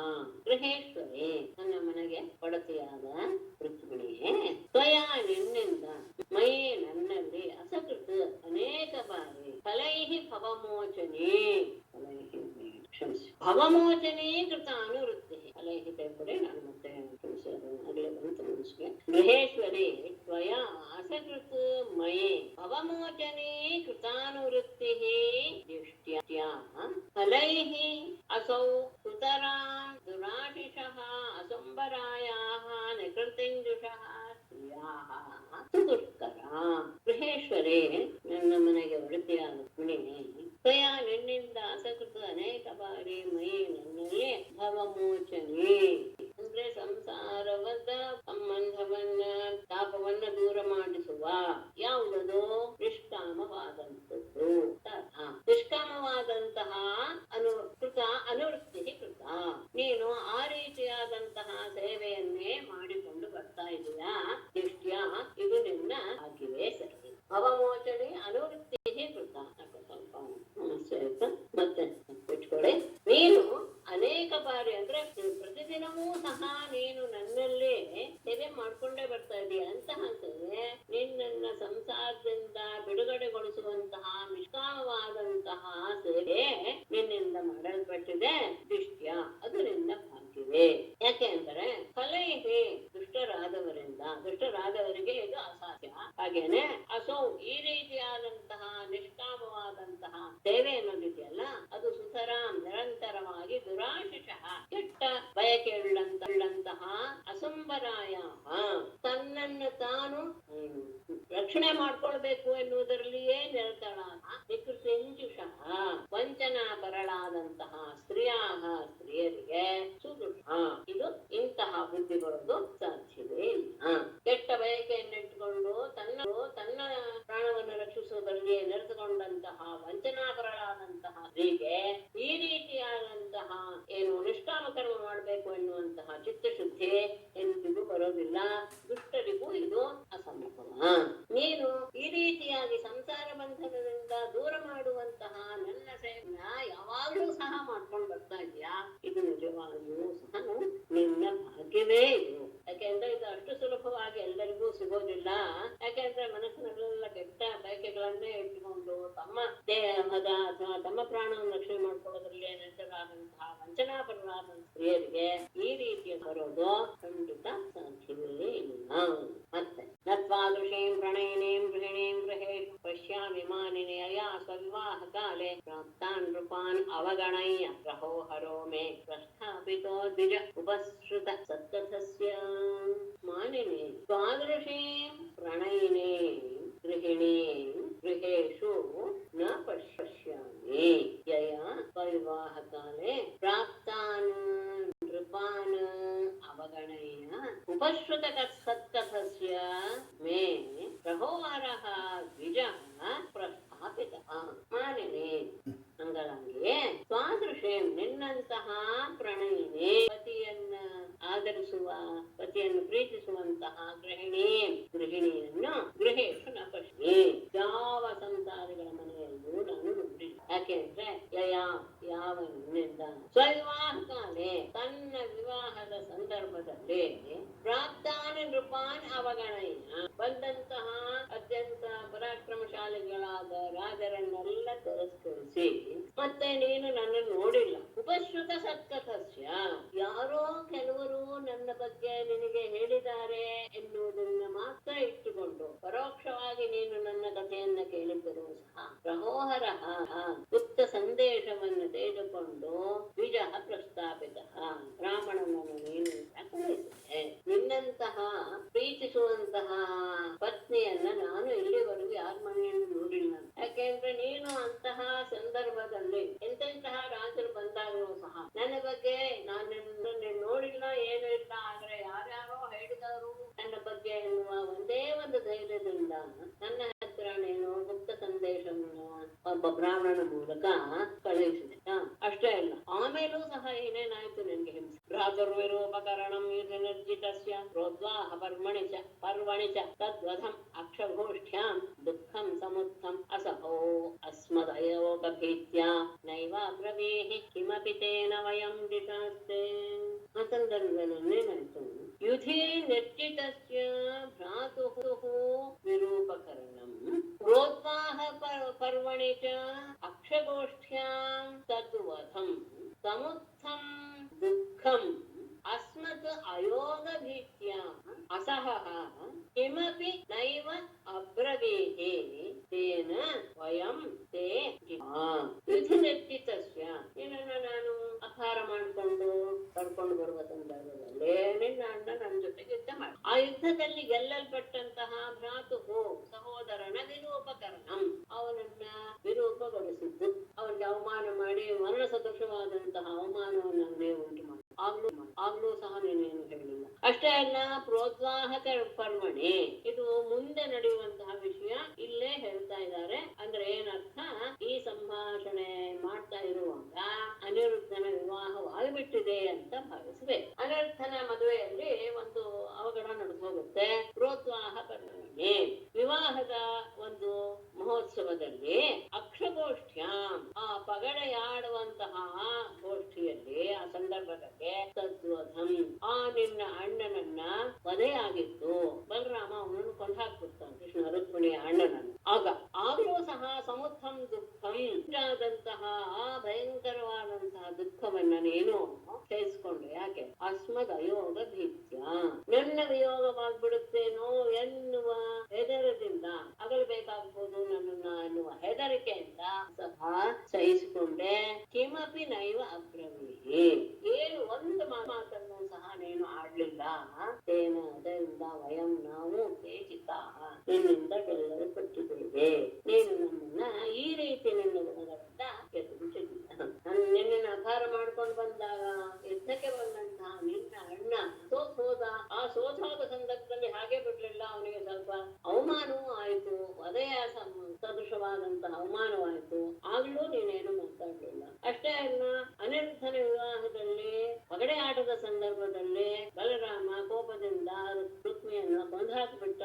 ಆಗುಂಟಾದಂತಹ ದುಃಖವನ್ನು ಸಹ ನೀನು ಎಲ್ಲಿ ನಾನು ನನ್ನ ವಿಯೋಗವಾಗ್ಬಿಡುತ್ತೋ ಬೇರೆ ಆಗ್ಬಿಡ್ಬೇಕಾಗುತ್ತೆ ಅನ್ನೋ ಹೆದರಿಕೆಯಿಂದ ಅದನ್ನು ಸಹಿಸಿಕೊಂಡ್ರೆ ಏನನ್ನೂ ಒಂದು ಮಾತನ್ನು ಸಹ ಆಡ್ಲಿಲ್ಲ. ಆ ನಿನ್ನ ಗುಣಗಳಿಂದಲೇ ನಿಜವಾಗಿಯೂ ಸೋತವನೇ ನಾನು, ನೀನು ನಮ್ಮನ್ನ ಎದ್ದು ಬಿಟ್ಟಿದ್ದೀಯ. ಮತ್ತೆ ನೀನು ಎಂತಹ ಇದು ನಿನ್ನನ್ನು ಮೆಚ್ಕೊಳ್ಳೋದಕ್ಕೆ ಕಾರಣ ಯಾವುದು ಅಂದ್ರೆ ಎಲ್ಲವನ್ನು ಆತ್ಮಲಭನೆ ಸುದೀಪ್ತ ಮಂತ್ರ ಪ್ರಸ್ತಾಪಿತೋ ಮಯಿ ಚಿದ್ರಾಯತಿ ಶೂನ್ಯಮೇ ತತ್ ಮತ್ವಾ ಜಿಹಾಸ ಇದಮಂಗಂ ಅನನ್ಯ ಯೋಗ್ಯಂ ತಿಷ್ಠೇತ ತತ್ವಯಿ ವಯಂ ಪ್ರತಿನಂದಯಾಮಃ. ತ್ವಯ ಆತ್ಮಲಭನೆ ಸುವಿದಿಕ್ತ ಮಂತ್ರ ದೂತಃ ಮಯಿ ಚಿರಾಯತಿ ಏತತ್ ಶೂನ್ಯಂ ಇದಂ ಅಂಗಂ ಅನನ್ಯಯೋಗ್ಯಂ ಮತ್ವಾ ಜಿಹಾಸ ತತ್ ತ್ವಯಿ ತಿಷ್ಠೇತ ವಯಂ ಪ್ರತಿನಂದಯಾಮಃ. ಅದ್ಭುತವಾದ ಮಾತು ಕೃಷ್ಣನಿಗೆ. ತ್ವಯ ನಿನ್ನಿಂದ ಆತ್ಮಲಭನೆ ನನ್ನನ್ನ ಪಡೆಯುವುದಕ್ಕೋಸ್ಕರ ಸುವಿದಿಕ್ತ ಮಂತ್ರ ಅಂದ್ರೆ ಒಳ್ಳೆಯ ಆ ಕಾರ್ಯದಲ್ಲಿ ಅತ್ಯಂತ ಕುಶಲನಾದಂತಹ ಒಬ್ಬ ದೂತನು ಪ್ರಸ್ತಾಪಿತ ಕಳುಹಿಸಲ್ಪಟ್ಟು ನನ್ನನ್ನ ಪಡಿಬೇಕು ಅನ್ನೋ ಉದ್ದೇಶದಿಂದ ನೀನು ಒಬ್ಬ ಬ್ರಾಹ್ಮಣನನ್ನು ನನ್ನ ಹತ್ರ ಕಳಿಸಿದೆ. ಅವನು ಏನು ಅತ್ಯಂತ ಕಾರ್ಯಕುಶಲನಾದಂತಹ ವ್ಯಕ್ತಿ, ಹೇಗೆ ಮಾಡ್ಬೇಕು ಏನು ಅನ್ನೋದು ಚೆನ್ನಾಗಿ ಅರ್ಥ ಮಾಡುವಂತಹ ವ್ಯಕ್ತಿಯನ್ನ ನೀನು ಕಳಿಸಿದೆ. ಅಷ್ಟೇ ಅಲ್ಲ, ಆಮೇಲೆ ನಿನ್ನ ವಿವಾಹದ ಸಂದರ್ಭದಲ್ಲಿ ಮೈ ಚಿರಾಯಿಸಿ ನಾನು ಬರಲು ತಡವಾದಂತಹ ಸಂದರ್ಭದಲ್ಲಿ ಏತತ್ತು ಶೂನ್ಯಂ ಈ ಜಗತ್ತೇ ಶೂನ್ಯ ಅಂತ ಭಾವಿಸಿದೆ ನೀನು. ಅಷ್ಟೇ ಅಲ್ಲ, ಇದಂ ಅಂಗಂ ಈ ನನ್ನ ಶರೀರವು ಅನನ್ಯ ಯೋಗ್ಯಂ ಬೇರೆಯವರ ಸಂಪರ್ಕವನ್ನ ಪಡೆಯಬಾರದು ಅಂತ ಮತ್ವ ಯೋಚಿಸಿ ಜಿಹಾಸ ಈ ದೇಹವನ್ನೇ ಬಿಡೋದಿಕ್ಕೂ ಸಹ ನೀನು ನಿಶ್ಚಯ ಮಾಡಿಬಿಟ್ಟಿದ್ದೆ. ಈ ರೀತಿಯ ನಿನ್ನ ಅಂತಹ ಒಳ್ಳೆಯ ಭಾವನೆಗಳು ಸ್ವೈತಿಷ್ಠೇತ ಅದು ನಿನ್ನಲ್ಲಿಯೇ ಇರಲಿ. ಯಾಕೆ ಅಂದ್ರೆ ಅದಕ್ಕೆ ಬದಲಾಗಿ ನಾನೇನು ಕೊಡಕ್ಕಾಗಲ್ಲ ನಿನಗೆ. ಯಾಕೆಂದ್ರೆ ತುಂಬಾ ಮಾಡದೆ ಇತ್ಯಾದಿ ಹೇಳೋದು ಅದು ಕೇವಲ ಒಣ ಮಾತುಗಳಾಗತ್ತೆ ಹೊರತು ಅದು ನಿನ್ನಲ್ಲಿಯೇ ಆ ಭಾವನೆ ಇರ್ಲಿ. ಅದರಿಂದ ಸ್ವಯಂ ಪ್ರತಿನಂದಯ ನಾವು ಅದರಿಂದ ನಿನ್ನ ಆ ಕ್ರಿಯೆಯಿಂದ ನಾವು ಸಂತೋಷ ಪಡ್ತೇವೆ. ನಿನಗೆ ಅದಕ್ಕೆ ಪ್ರತ್ಯುಪಕಾರವಾಗಿ ನಾನೇನು ಮಾಡಕ್ಕಾಗಲ್ಲ. ಯಾಕೆಂದ್ರೆ ಅಂತಹ ಭಾವನೆ ನಿನ್ನಲ್ಲಿ ಇದೆ. ಅದು ಏನು ಕೊಟ್ಟರು ಸಹ ಅದನ್ನ ತೀರ್ಸೋದಕ್ಕೆ ಅಲ್ಲೇ ಇರುವಂತಹ ಸಂದರ್ಭ. ಹಾಗಾಗಿ ಅದು ಅಂತಹ ಸದ್ಭಾವನೆ ನಿನ್ನಲ್ಲಿಯೇ ಇರಲಿ, ನಾವು ಅದರಿಂದ ಸಂತೋಷ ಪಡ್ತೇವೆ. ಅಂತಹ ಸಂದರ್ಭದಲ್ಲಿ ಯೋಗ್ಯನಾದಂತಹ ವ್ಯಕ್ತಿಯನ್ನು ಹುಡುಕಿ ನೀನು ಸಂದೇಶ ಕಳಿಸ್ತೆ. ನಾನು ಬರೋದು ಸ್ವಲ್ಪ ನಿಧಾನವಾಯಿತು ಅಂತ ಹೇಳಿದ ತಕ್ಷಣ ನನಗೆ ಜಗತ್ತೇ ಶೂನ್ಯವಾಗಿ ಅನ್ನಿಸ್ತು. ಯಾವುದೇ ಕಾರಣಕ್ಕೂ ಸಹ ನಾನು ನನ್ನ ಶರೀರವನ್ನ ಬೇರೆಯವರಿಗೆ ಒಪ್ಸೋದಿಲ್ಲ ಅಂತ ಭಾವಿಸಿ ದೇಹವನ್ನೇ ಬಿಡೋದಕ್ಕೆ ಸಿದ್ಧಳಾದವಳು ಇಂತಹ ನಿನ್ನ ಪ್ರೇಮದ ಭಾವ ನಿನ್ನಲ್ಲಿ ಇರಲಿ. ನಾನು ಅದಕ್ಕೆ ಏನು ಪ್ರತ್ಯುತ್ತರ ಮಾಡೋದಕ್ಕೆ ಸಾಧ್ಯ ಇಲ್ಲ. ಆದರೆ ಅದನ್ನು ಕೇಳಿ ನಾನು ಆನಂದವನ್ನು ಶ್ರೀಶುಕೋವಾಚ ಏವಂ ಸೌರಥ ಸಲ್ಲಾಪೈಃ ಭಗವಾನ್ ಜಗದೀಶ್ವರಃ ಸರತೋರಮಯ ಲೋಕಂ ವಿಡಂಬಯನ್. ಏವಂ ಜಗದೀಶ್ವರಃ ಭಗವಾನ್ ಸರತಃ ಸೌರಥ ಸಲ್ಲಾಪೈಃ ನರಲೋಕಂ ವಯನ್ ರಮಯ ಪ್ರೇಮೇ. ಏವಂ ಈ ರೀತಿಯಾಗಿ ಜಗದೀಶ್ವರ ಸ್ವರತ ತನ್ನಲ್ಲಿಯೇ ತಾನು ಆನಂದ ಪಡುವಂತ ಸ್ವರತ ತನ್ನಲ್ಲಿ ಅಂದ್ರೆ ಆತ್ಮಾರಾಮನಾದ ಭಗವಾನ್ ಪರಮಾತ್ಮನು ಸೌರಥ ಸಲ್ಲಾಪೈಹಿ ದಾಂಪತ್ಯಕ್ಕೆ ಅನುಗುಣವಾದಂತಹ ಪ್ರೇಮಪೂರ್ಣವಾದ ಮಾತುಗಳಿಂದ ನರಲೋಕಂ ವಿಡಂಬಯನ್ ಈ ನರಲೋಕಕ್ಕೆ ಒಂದು ಏನು ಮಾದರಿಯೋ ಎನ್ನುವಂತೆ ಅದಕ್ಕೆ ವಿಡಂಬನೆಯನ್ನು ತೋರಿಸ್ತಾ ಇದ್ದಾನು. ಅಂದ್ರೆ ಲೋಕದಲ್ಲಿರುವಂತಹವರು ಈ ರೀತಿಯಾಗಿ ವ್ಯವಹಾರ ಮಾಡ್ತಾರೆ, ಅದನ್ನೂ ಸಹ ಇವನು ನಟನೆ ಮಾಡಿ ತೋರಿಸ್ತಾ ಇದ್ದಾನು ಎನ್ನುವ ರೀತಿಯಲ್ಲಿ ರಮಯ್ಯ ಲಕ್ಷ್ಮೀ ಸ್ವರೂಪಳಾದ ರುಕ್ಮಿಣಿಯೊಡನೆ ಆನಂದದಿಂದ ಈ ರೀತಿಯಾಗಿ ಮನುಷ್ಯರ ಹಾಗೆ ವ್ಯವಹಾರ ಮಾಡ್ತಾ ತಾನು ಯದ್ಯಪಿ ಜಗತ್ತಿಗೆ ಒಡೆಯ ಅವನ ಆತ್ಮಾರಾಮ ಎಲ್ಲವೂ ಹೌದು. ಆದ್ರೆ ಲೋಕದ ಕಣ್ಣಿಗೆ ಒಂದು ಗೃಹಸ್ಥನ ಹಾಗೆ ಗೃಹಸ್ಥನ ರೀತಿಯಲ್ಲಿದ್ದು ಗೃಹಿಣಿಯ ಮನಸ್ಸನ್ನು ಮೆಚ್ಚಿಸುವಂತಹ ರೀತಿಯಲ್ಲಿ ನಡೆದುಕೊಂಡ ಆದರ್ಶಪ್ರಾಯನಾಗಿ ಇದ್ದ. ತಥಾನ್ಯಾಸಾದೇವೋ ಗೃಹೇಶು ಗೃಹವಾಣಿ ವಾಕ್ಷಿತೋ ಗೃಹಮೇಧೇಯ ಧರ್ಮಾನ್ ಲೋಕಗುರುರ್ ಹರಿಃ ತಥಾ ವಿಭುಃ ಅನ್ಯಾಸಾಂ ಅಪಿ ಗೃಹೇಶು ಗೃಹಾನ್ ಇವ ಆಸ್ಥಿತಃ ಲೋಕಗುರುಃ ಗೃಹವಾನಿವ ಲೋಕಗುರುಃ ಹರಿಃ ಗೃಹಮೇಧೇಯಾನ ಧರ್ಮ ಸಿದ್ಧ. ತಥಾ ಹಾಗೆಯೇ ವಿಭುಃ ಪರಮಾತ್ಮನು ಅನ್ಯಾಸಾಮಪಿ ಗೃಹೇಶು ಉಳಿದ ಪತ್ನಿಯರ